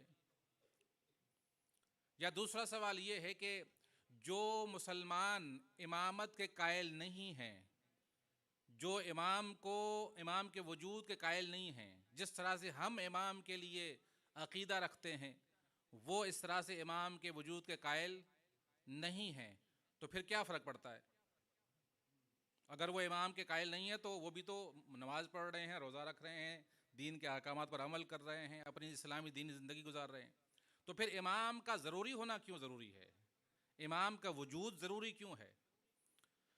कल मैंने एक दो नुकात अर्ज़ किए थे, आज भी अर्ज़ करना चाहता हूँ। देखिए, परवरदिगार आलम ने इंसान को बनाया है और इंसान को बनाने के बाद उसका एक मकसद बयान किया है। इंसान की खिलकत का मकसद ये है कि परवरदिगार चाहता है कि इंसान अपने इख्तियार के साथ मजबूर नहीं बल्कि इख्तियार के साथ कुछ ऐसे काम करे जिन कामों के ज़रिए से वो कमाल की आला मंजिल तक फायज हो जाए। यही इंसान की खिलकत का मकसद है। और अगर इंसान की खिलकत का मकसद न होता तो फिर इंसान में और हैवान में क्या फ़र्क होता? इंसान और हैवान में कोई फ़र्क नहीं है। इंसान और हैवान में फ़र्क फ़कत यही है कि इंसान को एक आला मकसद के लिए पैदा किया गया है, एक आला कमाल तक पहुँचने के लिए अल्लाह ने खल्क़ किया है। तो इंसान की खिलकत का मकसद परवरदिगार आलम ने कुरान मजीद में बयान फरमाया और हादीस के ज़रिए से बयान फरमाया कि इंसान की खिलकत का मकसद ये है कि इंसान उस आला कमाल तक पहुँचे, उस आला मंजिल को हासिल कर ले जहाँ अल्लाह ताला ने चाहा है कि इंसान पहुँचे। तो अब जब इंसान उस आला कमाल तक पहुँचना चाहता है तो फिर मुमकिन है कोई कहे कि भाई इंसान को अल्लाह ने अक्ल दी है, इंसान को अल्लाह ने शऊर दिया है, अल्लाह ने इंसान को समझ दी है, तो फिर ये इंसान अपनी समझ के मुताबिक, अपने अकल के मुताबिक, अपनी इन्फॉर्मेशन के मुताबिक, नॉलेज जो आजकल आप देख रहे हैं कि इतनी फरावान है, उस नॉलेज को इस्तेमाल करके इंसान अपनी अकल को इस्तेमाल करके, इंसान अपनी शऊर को इस्तेमाल करके इंसान उस मकसद को हासिल कर सकता है, इंसान उस आला मकाम तक पहुँच सकता है। उसको इमाम की क्या ज़रूरत है? उसको रहनुमा की क्या ज़रूरत है? उसको गाइड की क्या ज़रूरत है? अल्लाह ने इंसान को इतनी अकल दी है। इंसान की अकल को आप देखें, क्या क्या इंसान ने तरक्की नहीं की, इंसान ने किस किस फील्ड में तरक्की नहीं की। दुनिया की आप मिसाल ले लें, किसी भी शय को ले लें आप, क्या इंसान ने तरक्की नहीं की? इंसान ने कोशिश नहीं की? क्या इंसान ने मेहनत नहीं की? क्या इंसान ने इल्म हासिल नहीं किया? क्या इंसान ने तजर्बे के ज़रिए से बहुत सी छुपी हुई चीज़ों को कश्फ नहीं किया? तो फिर इंसान को हादी की क्या ज़रूरत है? इंसान को गाइड की क्या ज़रूरत है? इंसान को रहनुमा की क्या ज़रूरत है? खुद ही इंसान फैसला कर लेगा कि उसकी ज़िंदगी गुजारने का तरीका क्या है, कैसे वो ज़िंदगी गुजारे, किस तरह से वो अपनी लाइफ को गुजारे और उस मकसद तक पहुंच जाए। तो हम उनके खिदमत में अर्ज़ करेंगे कि परवरदिगार आलम ने जो इंसान को अक्ल दी है, जो इंसान को शऊर दिया है, जो इंसान को अल्लाह ने समझ दी है, अगर इंसान उस अक्ल, उस शऊर, उस इल्म के साथ उस इल्म को इस्तेमाल करते हुए, उस अक्ल को इस्तेमाल करते हुए अगर इंसान उस मंजिल तक पहुंचना चाहे जिस मंजिल तक अल्लाह ने उसको पहुंचने के लिए हुक्म दिया है या खल्क किया है, तो इंसान नहीं पहुंच सकता। क्यों? इसलिए कि उस मंजिल तक पहुंचने के लिए फकत इंसान को दुनिया के मरहले तय नहीं करने, इंसान को फकत मादी मराहल को तय नहीं करना, बल्कि इंसान को मादी मराहल के साथ साथ दुनियावी उमूर और दुनियावी स्टेप्स लेने के साथ साथ रूहानी स्टेप भी लेने हैं, स्पिरिचुअली जर्नी भी उसने करनी है। तो जब उसने स्पिरिचुअली जर्नी करनी है, उसने रूहानी स्टेप्स लेने हैं, तो ये रूहानी स्टेप उसको कौन बताएगा? ये रूहानी सफर के बारे में उसको कौन आगाह करेगा? ये तो इसी तरह से है कि अगर किसी इंसान को कोई दावत दे अपने घर बुलाने के लिए और कहे कि भाई मैं तुझे दावत देता हूं, फलां टाइम पर फलां दिन मेरे पास दावत है तुम्हारी, तुम आ जाना, और अगर इंसान उसको दावत दे दे और उसके लिए एड्रेस न भेजे, तो क्या वो इंसान दावत पर पहुंच सकता है? क्या उसके घर को तलाश कर सकता है? क्या उस मंजिल तक पहुंच सकता है इंसान? नहीं। ये हिकमत के खिलाफ है। ये हिकमत के खिलाफ है कि एक इंसान किसी को दावत दे लेकिन अपने घर का एड्रेस ना बताए। तो परवरदिगार आलम ने जब इंसान को खल किया है और उस मंजिल तक पहुंचने की खल किया है, तो अब अल्लाह के लिए जरूरी है कि इस बंदे को बताए कि तुमने इस मंजिल पर कैसे पहुंचना है, इस मंजिल तक तुमने कैसे पहुंचना है। खुदा के लिए जरूरी है। क्यों? कि अगर इंसान अपने अकल के जरिए से, अपने शऊर के जरिए से उस मंजिल को हासिल करना चाहे तो नहीं कर सकता। यकीनन खुदा के लिए जरूरी है। लिहाजा अल्लाह ने इंसान को वो रास्ता बताने के लिए जो रास्ता उस मंजिल तक खत्म होता है, उस रास्ते को बताने के लिए अल्लाह ने अंबिया को भेजा, नबियों को भेजा, किताबों को नाजिल किया, शरीयत को नाजिल किया, ताकि बंदा इस रहनुमाई के साए में, इस रहनुमाई की रोशनी में इंसान उस मंजिल मकसूद तक पहुंच जाए। सल्लल्लाहु अलैहि मोहम्मद व आले मोहम्मद पर।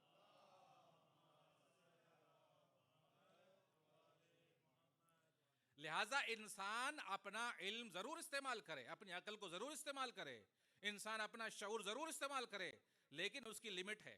इंसान के अकल की लिमिट है, इंसान के शऊर की लिमिट है, इंसान के इल्म की लिमिट है। इंसान हिस के जरिए से, महसूसात के जरिए से, 5 सेंसेस के जरिए से बहुत सी इंफॉर्मेशन लेता है, लेकिन उसकी लिमिट है, अनलिमिटेड नहीं है।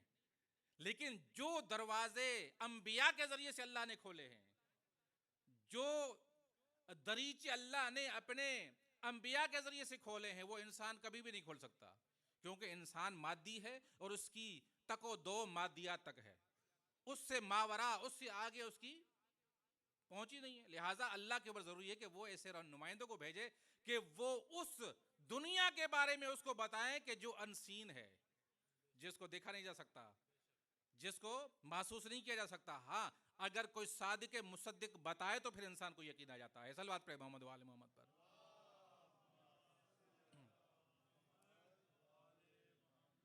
तो अब बात यहां पर अगर वाज़ी हो गई है कि इंसान के लिए रहनुमा नबी की जरूरत है कि जो अल्लाह की तरफ से वही के जरिए से, अल्लाह वही के जरिए से लोगों को वो रास्ता बताए ताकि इंसान उस मंजिल तक पहुंच जाए। तो अब सवाल यह है कि नबी तक तो आगे, नबी तक तो ठीक है बात, नबी के बाद क्या होना चाहिए? नबी जब चले गए हैं तो उसके बाद क्या होना चाहिए? क्या इंसान की जरूरत खत्म हो गई? क्या इंसान की एहतियाज खत्म हो गई? क्या इंसान अभी उस रहनुमा का मोहताज नहीं है? नहीं, पैगंबर के जाने के बाद फिर भी इंसान ऐसे रहनुमा का मोहताज है, ऐसे गाइड का मोहताज है कि जो हर जमाने में उसकी रहनुमाई करता रहे। अब यहां पर मैं अर्ज करूंगा कि पैगंबर ने अपनी जिंदगी में जो आखिरी ऐलान किया था अमीर मोमिनीन की विलायत का और इमामत का, ये वही सिलसिला है कि जिसके बारे में हम गुफ्तगू कर रहे हैं, कि वही सिलसिला, वही जरूरत जो नबी के लिए थी इंसान को, वही जरूरत इमाम के लिए भी है। इमाम भी पैगंबर के बाद होना चाहिए। एक फायदा इमाम का ये है कि पैगंबर के बाद जो सिलसिला हिदायत चलना है क़यामत तक, उसके लिए इमाम का होना जरूरी है, उसके लिए हादी का होना जरूरी है। लिहाजा इमाम का होना जरूरी है। एक फायदा ये। दूसरा फायदा, इमाम के वजूद का एक दूसरा फायदा जो इमाम के वजूद की जरूरत है वो ये है कि अगर आप इमाम के वजूद को तस्लीम नहीं करते, अगर आप इमाम के वजूद को नहीं मानते, तो इसका मतलब ये है कि फिर अगर कोई खत्म नबूवत का इनकार करता है तो उसके लिए जवाब नहीं है। इमामत का कायल होना यह बेहतरीन दलील है कि नबी के बाद अब कोई नबी नहीं होगा, रसूल खुदा के बाद अब कोई रसूल नहीं होगा, कोई नबी नहीं हो। क्यों? कि रसूल खुदा ने खुद ऐलान कर दिया कि मेरे बाद अब इमामत का सिलसिला शुरू होता है। तो मैं मुसलमानों से अर्ज करूंगा कि अगर आप अपने मानने वालों को मुसलमानों को खत्म नबूवत तक रोकना चाहते हैं, आखिरी नबी की नबूवत तक रोकना चाहते हैं और उनको गुमराह नहीं होने देते, जैसे अहमदी गुमराह हो गए, जैसे मिर्जाई गुमराह हो गए। क्यों गुमराह हुए? उन्होंने कहा कि पैगंबर आखिरी नबी नहीं थे, पैगंबर आखिरी नबी नहीं थे। वो कायले कि नहीं, उसके बाद भी नबी आया है। लेकिन आपने देखा होगा कि पाकिस्तान के अंदर अगर कोई मिर्जाई होता है या अहमदी होता है तो वो शिया कभी नहीं होता, अहले सुन्नत का फर्द होता है। उसकी वजह क्या है? उसकी वजह यह है कि उनके यहाँ इमामत का तस्वुर नहीं है। हमारे यहाँ क्योंकि इमामत का तस्वुर है, हम कहते हैं कि रसूल के बाद इमामत का सिलसिला शुरू हुआ। इसका मतलब यह है कि अब रसूल खुदा के बाद कोई नबी नहीं हो सकता, उसके बाद कोई रसूल नहीं हो सकता, लिहाजा इमामत का सिलसिला शुरू हुआ। लेकिन अहले सुन्नत के पास इमामत का तस्वुर नहीं है, लिहाजा उनकी यहाँ नबूवत का बाब खुला हुआ है। सलवात पढ़े मोहम्मद वाले मोहम्मद पर।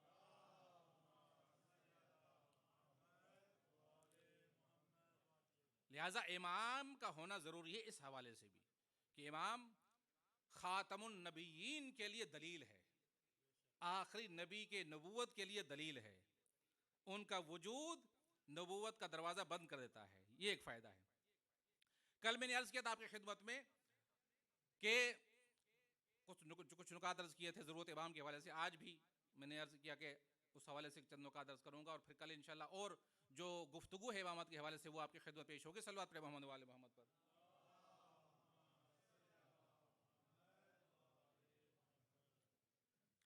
ज़रूरत इमाम के हवाले से कि इमाम का ज़रूरी होना क्यों है, क्यों ज़रूरी है इमाम, उसके हवाले से जनाब हुशाम बिन हकम इमाम सादिक अलैहिस्सलाम के एक बहुत अजीम शागिर्द हैं। इमाम सादिक अलैहिस्सलाम ने अपनी ज़िंदगी में बहुत सी शागिर्द तरबियत की, हज़ारों की तादाद में मौलाना शागिर्द बनाए। उनमें से कई शागिर्द ऐसे थे कि जो इल्म कलाम में, मुनाजरे में, अकायद की बहस में बड़े माहिर थे। उनमें से चंद के नाम ये: हमरान इब्न आयुन एक नाम था, अहवल नाम से एक नाम शख्स था, और हुशाम बिन हकम के नाम से एक शागिर्द था। इसी तरह से चंद और शागिर्द थे इमाम के कि जो इल्म कलाम में, इल्म मुनाजरा में बड़े माहिर थे। उनमें सबसे ज़्यादा जो माहिर इमाम का शागिर्द था वो जनाब हुशाम इब्न हकम, वो मौला का बड़ा अजीब शागिर्द था। अच्छा, मज़े की बात यह है कि लिखते हैं कि एक मरतबा इमाम सादिक अलैहिस्सलाम की बारगाह में एक शख्स आता है, शाम से आता है, बहुत बड़ा आलिम अपने आप को समझता था। कहता है कि मैं आपके पास आया हूँ ताकि आपके शागिर्दों से बहस करूँ, आपके शागिर्दों के साथ मैं मुनाजरा करने के लिए आया हूँ। इमाम ने फरमाया, अपने साहबी से कहा कि जाओ बाहर देखो कोई है कि जो इल्म मुनाजरा में महारत रखता हो, इल्म कलाम में महारत रखता हो। ये यूनुस जाता है, यूनुस नाम था इनका, गया बाहर, देखा कि 3-4 अफराद खड़े थे कि जो इमाम के इल्म कलाम में, इल्म मुनाजरा में, इल्म अकायद में बड़े अच्छे शागिर्द थे। उनको बुलाया। उनमें से जनाब हमरान थे, जनाब सालिम थे, जनाब अहवल थे। इनको बुलाया और कहा कि तुम बाहर इंतज़ार करो, इमाम बुलाएंगे तो मैं आपको अंदर बुलाऊंगा। इमाम खैमे में थे, मौला मक्के में थे, खाने काबा के साथ। थोड़ी देर के बाद इमाम अलैहिस्सलाम बाहर तशरीफ़ लेकर आए, और जैसे ही बाहर तशरीफ़ लेकर आए तो देखा कि 4-5 अफराद खड़े हैं, शागिर्द उनके। लेकिन इमाम अलैहिस्सलाम ऐसे महसूस किया कि मौला फिर भी किसी का इंतज़ार कर रहे हैं। थोड़ी देर गुजरी, इमाम दूर से देख रहे थे कि एक ऊँट है कि जो दौड़ता हुआ आ रहा है। इमाम ने उस ऊँट वाले की तरफ इशारा किया और उसका इंतज़ार किया, और इमाम ने कहा कि उस ऊँट पे मुझे लगता है हुशाम आ रहा है, हुशाम इब्न हकम, मौला के साहबी। अच्छा, हुशाम के बारे में मुअर्रिखीन ने लिखा है कि ये बहुत ही नौजवान लड़का था, अभी उसकी दाढ़ी अभी उतरी थी, यानी तकरीबन 16 या 17 साल की एज थी उसकी। तसव्वुर करें कि 16 या 17 साल का नौजवान जिसकी दाढ़ी भी अभी मुश्किल से आई हो। लोगों ने कहा कि हमने देखा कि वाकई जब ऊँट करीब आया तो वाकई उसके ऊपर हुशाम सवार था, और जैसे ही हुशाम करीब आया तो हमने देखा कि इमाम सादिक के चेहरे पर खुशी आ गई। इमाम मुस्कुराने लगे, जैसे कि इमाम किसी अहम शख्स का इंतज़ार कर रहे थे और वो शख्स आ गया हो। इमाम ने उसका इस्तकबाल किया, पुरजोश इस्तकबाल किया, और जैसे ही हुशाम आया तो हुशाम को देखते हुए इमाम ने फरमाया नासिरना बिक़ल्बिही व लिसानिही व यदिही, फरमाया कि ये हुशाम वो है कि जो अपने दिल के जरिए से, अपने जबान के जरिए से, अपने आज़ा व जवारे के जरिए से हमारा मददगार है। और इमाम के शागिर्द, दूसरे शागिर्द थे, वो बात का इकरार करते थे कि हुशाम से बेहतर कोई मुनाजरा नहीं कर सकता, हुशाम से बेहतर कोई गुफ्तगू अकायद में नहीं कर सकता। अभी वो जवान था, 16-17 साल का जवान। आता है मौला की बारगाह में, मौला ने फरमाया कि ए हुशाम, तुमने आमर बिन उबैद के साथ मुनाजरा किया था, मैं चाहता हूं कि मेरे लिए बयान करो कि तुमने उसके साथ मुनाजरा कैसे किया, क्या गुफ्तगू हुई तुम्हारी। जैसे ही मौला साहब ने कहा कि मुझे बताओ, तो अर्ज किया कि मौला, आपकी हैबत, आपका मकाम माने बन रहा है, मैं आपके सामने बेअदबी नहीं कर सकता, मुझ में हिम्मत नहीं कि मैं आपके सामने बयान करूं। जब उसने इस तरह से अदब का इजहार किया तो मौला ने फरमाया कि जो तुम्हें हुक्म दिया जाए उसकी पाबंदी किया करो। तो फरमा अर्ज किया कि मौला, अगर आपका हुक्म है तो मैं अर्ज करता हूं आपकी खिदमत में। कहता है कि मौला, मैंने सुना कि बसरा में, बसरे की मस्जिद के अंदर एक शख्स है आमर बिन उबैद। आमर बिन उबैद बहुत बड़ा आलिम था और लोग उसके इर्द गिर्द जमा होते थे, उससे गुफ्तगू करते थे, उससे सवाल करते थे, उससे बहस करते थे, सबको जवाब देता था। मेरे दिल में ख्याल आया कि मैं भी जाऊं उसके साथ बात करूं। और ज़ाहिरन ये अम्र बिन उबैद अहल बैत का मुखालिफ था, मौला इमाम सादिक की इमामत का मुनकिर था, उनकी इमामत को तस्लीम नहीं करता था। कहता है कि मैं वहां पे गया, बसरा गया, मस्जिद में गया, जुमे का दिन था, नमाज जुमा खत्म हुई और दरमियान में देखा वो अम्र बिन उबैद बैठा हुआ है और सारे लोग उसके इर्द गिर्द बैठे हुए हैं, उससे सवाल कर रहे हैं, उससे गुफ्तगू कर रहे हैं, बहस कर रहे हैं, मुनाजरा कर रहे हैं, सबको जवाब दे रहा है। मैंने लोगों से इल्तमास की, मैंने कहा कि मुझे ज़रा रास्ता दे दो, मैं उसके करीब जाना चाहता हूँ। मौला, मैं उसके करीब गया, उसके करीब जाकर बैठा और बैठने के बाद मैंने उससे कहा कि ए अमर बिन उबैद, मैं मुसाफिर हूँ, मैं दूर से आया हूँ, मैं चाहता हूँ चंद सवाल तुमसे करूँ, क्या तुम्हारी इजाज़त है? कुछ सवाल करना चाहता हूँ। तो अमर बिन उबैद ने कहा कि हाँ पूछो, इतने लोग पूछ रहे हैं, तुम भी सवाल पूछो। ए नौजवान, क्या सवाल है तुम्हारा? कहा कि मेरा सवाल ये है कि ज़रा ये बताइए कि आपकी आंखें हैं? अगर आप तवज्जो सुन रहे हैं तो इंशाल्लाह लुत्फ आएगा आपको। जनाब हुशाम ने कहा कि सवाल यह है कि क्या आपकी आंखें हैं? तो उसने कहा कि ए नौजवान, ये कौन सा बेवकूफ वाला सवाल है, ये भी कोई सवाल है? देख रहे हो कि मेरी आंखें हैं? कहा कि किबला, मेरे सवाल ऐसे ही हैं, अगर आप इजाजत देंगे तो मैं ऐसे सवाल करूंगा, अगर आप नाराज ना हो। सलवात पे मोहम्मद वाले मोहम्मद पर। आगे आ जाए, पीछे जगह नहीं है, थोड़ा सा काफी, थोड़ा सा आगे तशरीफ ले आए। अल्लाहुम्मा सल्ली अला मुहम्मद।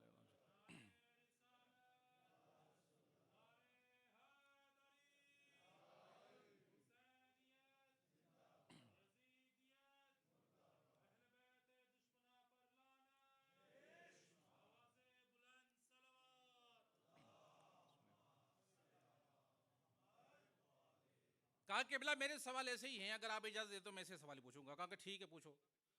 कहा कि बताइए कि आपकी आंखें हैं? कहा कि हाँ। क्या करते हो अपनी आंख के जरिए से? कहा कि मैं अपनी आंख के जरिए से रंगों में तशखीस देता हूं, कलर्स को पहचानता हूं, ये काला है, ये सफेद है, ये सुर्ख है। और क्या काम करते हैं? कहते हैं मैं अपनी आंखों के जरिए से लोगों को पहचानता हूं। फिर दूसरा सवाल पूछा, कहा कि बताएं आपकी नाक है? ये बाज़ारन हंसने की बात है, आप ताज्जुब है, आप नहीं हंस रहे। क्या तुम्हारी नाक है? कहा कि हाँ नाक है। क्या करते हो नाक से? कहा कि सूंघता हूं, खुशबुओं को सूंघता हूं। उसके बाद कहा तुम्हारे कान हैं? कहा कि हाँ कान भी हैं। क्या करते हो कान से? कहा कि कान के जरिए से आवाजों को सुनता हूं। फिर कहा कि क्या तुम्हारी जबान है? कहा क्या जबान भी है। क्या करते हो जबान से? कहा कि खानों के जायके, उनका टेस्ट को चखता हूं, खानों के जायकों को मैं तशखीस देता हूं। कहा कि अच्छा। अब ये 5 सेंसेस के बारे में उसने सवाल किया, आंख, कान, नाक, जबान और हाथ, ये 5 सेंसेस हैं। इनके जरिए से इंफॉर्मेशन आती है हमारे अंदर। आंख के जरिए से इंफॉर्मेशन आती है, कान के जरिए से आती है, जबान के जरिए से आती है, हाथों के जरिए से आती है, सूंघने के जरिए से आती है।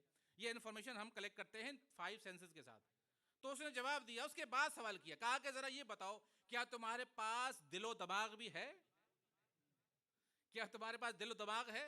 कहा कि हाँ वो भी मेरे पास है। कहा कि तुम क्या करते हो दिलो दिमाग के साथ?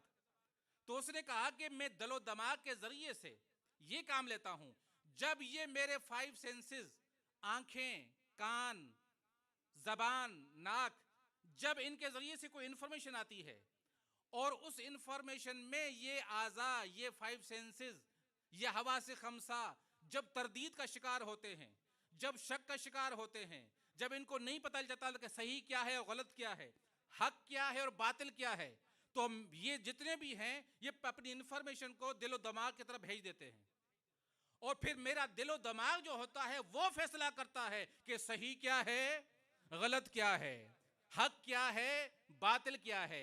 यानी मेरा दिलो दिमाग इनके शक को दूर करता है, इनके डाउट को दूर करता है, इनको सही और गलत की तमीज देता है। जब उसने ये कहा कि ये दिलो दिमाग मेरा ये काम करता है, तो जनाब हुशाम ने कहा कि फिर तुम्हें अकलो दिलो दिमाग की जरूरत क्या? ये सारे सेंसेस तो ठीक ठाक हैं, ये तो सही सालिम है, आंख भी तुम्हारे सही सालिम है, कान भी तुम्हारे सही सालिम है, नाक भी तुम्हारे सही सालिम है, तो फिर इसको इनकी दिलो दिमाग की क्या जरूरत है? कहा कि नहीं, फिर भी इनको जरूरत है, क्योंकि इसका काम यह है कि इनकी तरदीद को, इनके शक को, इनकी मिस इन्फॉर्मेशन को दिलो दिमाग तशखीस देता है कि हक क्या है, बातिल क्या है, राइट क्या है, रॉन्ग क्या है, और शक अगर है तो उसको दूर कर देता है। तो फिर जनाब हुशाम ने कहा कि उमर इब्न उबैद, मुझे ताज्जुब तुम्हारे ऊपर कि जिस परवरदिगार ने इन चंद आज़ा के लिए, इन चंद हवा से खमसा के लिए अल्लाह ने एक रहनुमा रखा है, एक गाइड रखा है, ताकि ये उनके शक को दूर करे, उनको सही और गलत बताए, उनको हक को बातिल की तशखीस दे,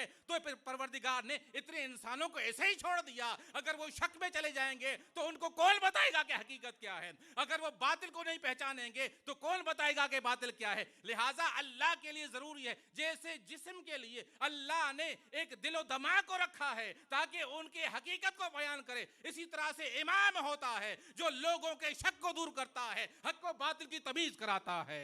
सलवात पढ़े मोहम्मद वाले मोहम्मद पर।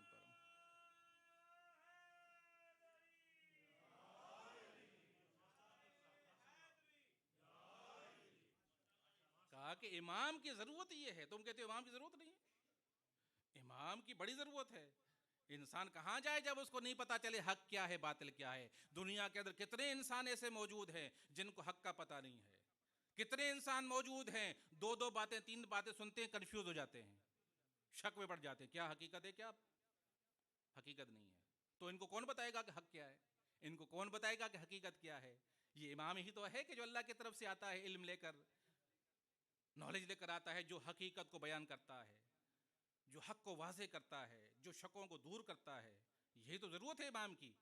लिहाजा जैसे मौला की खिदमत अर्ज़ करते हैं कि मौला जैसे ही मैंने ये जवाब दिया ना उसको, वो बिल्कुल खामोश हो गया, उसके पास जवाब नहीं था मेरी बात को देने के लिए।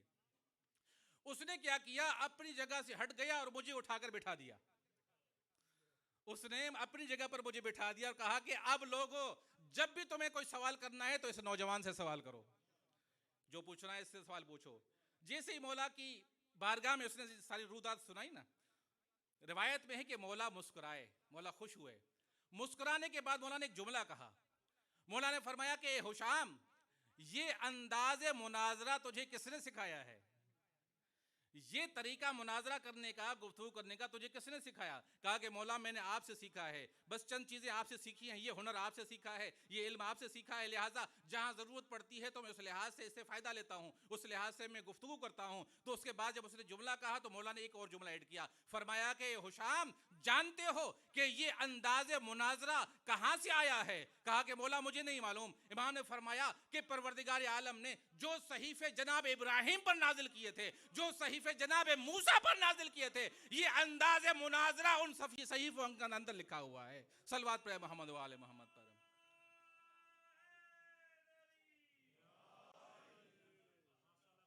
ये उन सहीफ़ों के अंदर ये अंदाज़े मुनाजरा लिखा हुआ है। लिहाजा आइम्मा के शागिर्द ऐसे थे कि कभी किसी दुश्मन के मुकाबले में मात नहीं होते थे।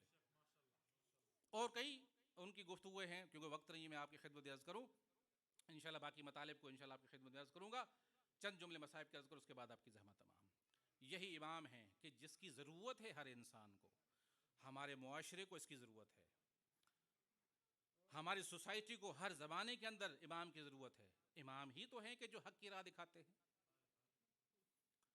28 रजब को जब मुआविया वासिल जहन्नम होता है तो ख़त आता है वलीद के पास यजीद का, कहता है कि ए वलीद, इमाम हुसैन से बैत लो, अगर वो बैत करते हैं तो ठीक, नहीं तो फिर इमाम हुसैन का सर कलम करके मेरे तरफ भेज दो।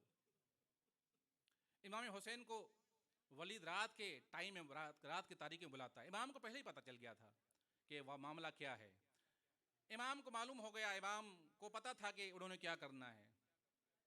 इमाम ने अपने नौजवानों को, बनी हाशिम के जवानों को तैयार किया। जनाब अब्बास को लिया, जनाब अली अकबर को लिया, जनाब कासिम को लिया।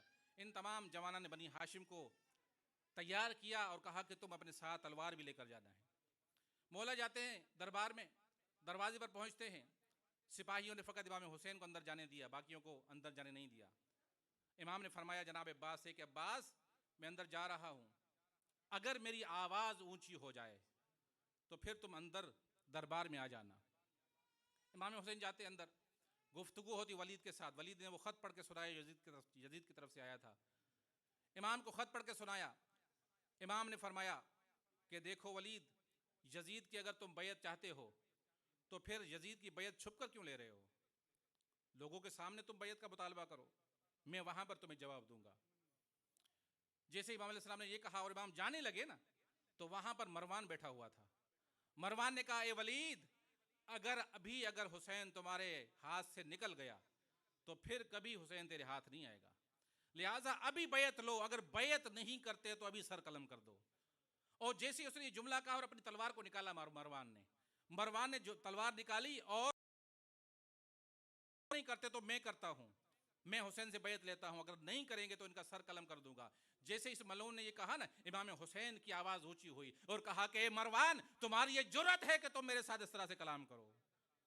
जैसे इमाम हुसैन की आवाज़ ऊंची हुई, उधर से जनाब अब्बास के कानों तक ये आवाज़ पहुंची और वो समझ गए कि मौला के ऊपर कोई सख्त वक्त आ गया है। फौरन जनाब अब्बास अपने बनी हाशिम जवानों के साथ दरबार में दाखिल हो जाते हैं, अपनी तलवारों को नियाम से निकाल लेते हैं और कहते हैं कि मरवान, तुम में जरूरत नहीं कि मेरे आका और मौला के साथ इस तरह से गुफ्तगू कर सको, हम तुझे अभी अभी कत्ल कर देंगे। इमाम ने कहा, अब्बास सब्र करो, अब्बास जलाल में ना आओ, सब्र करो, अभी आगे मंजिल और है जहां पर तुमने तलवार उठानी है। अज़ादारो इमाम हुसैन घर आ जाते हैं। जनाब ज़ैनब हैं, कुछ घर के अंदर तड़प रही हैं, कभी दरवाजे पर आती हैं, कभी कमरे में जाती हैं, बार बार आती है बाहर। बीबी को ये तशनगी है कि वो पहचाने कि क्या हुआ, वहां पे क्या हो रहा है वह दरबार के अंदर।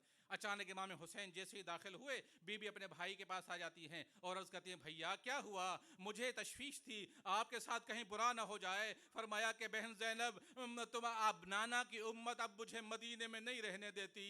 अज़ादारो इमाम हुसैन ने तैयारी का हुक्म दे दिया, बीबियाँ तैयार होने लगी, तमाम असहाब जो मौला के थे तैयार होने लगे, बनी हाशिम के सारे नौजवान तैयार होने लगे।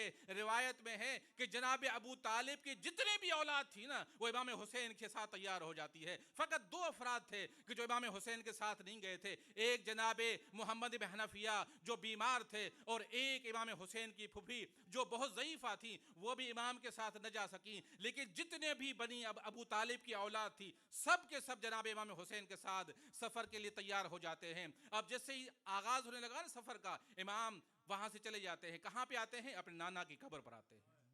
अपने नाना की कब्र पर आए, अपने आप को कब्र पर गिरा दिया और कहा कि नाना, आपकी उम्मत मुझे मदीने में रहना बर्दाश्त नहीं कर रही, मैं आपकी कब्र को छोड़ के जा रहा हूँ, आपके मदीने को छोड़ के जा रहा हूँ। अज़ादारों, रिवायत में है कि इमाम हुसैन जब अपने नाना की कब्र पर गिरे न रो रो कर, वहीं पर मौला को गश आ जाती है।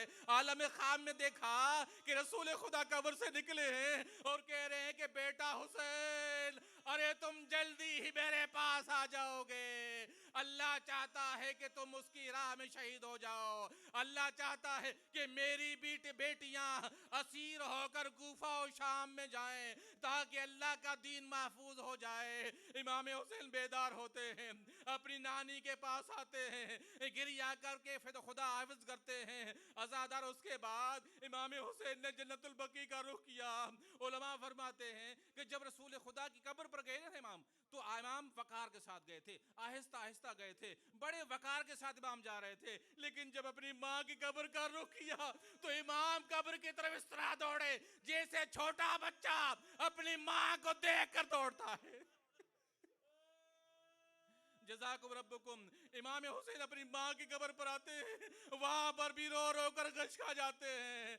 अपनी माँ को आलमे रोया में देखा, ए अम्मा मुझे नाना की उम्मत रहने नहीं दे रही, मैं मदीने को छोड़ के जा रहा हूँ। अजब नहीं कि बीबी की आवाज आएगी, ए हुसैन तुम फकत मदीने को नहीं छोड़ोगे, जहां जहां तुम जाओगे मैं पहलू शिकस्ता के साथ तुम्हारे साथ रहूंगी। अरे करबला में तुम जीन से जमीन पर आओगे, मैं अपनी झोली को फैलाऊंगी। इमाम हुसैन ने विदा कर लिया, माँ की कब्र का विदा किया, इमाम हसन की कब्र का विदा किया।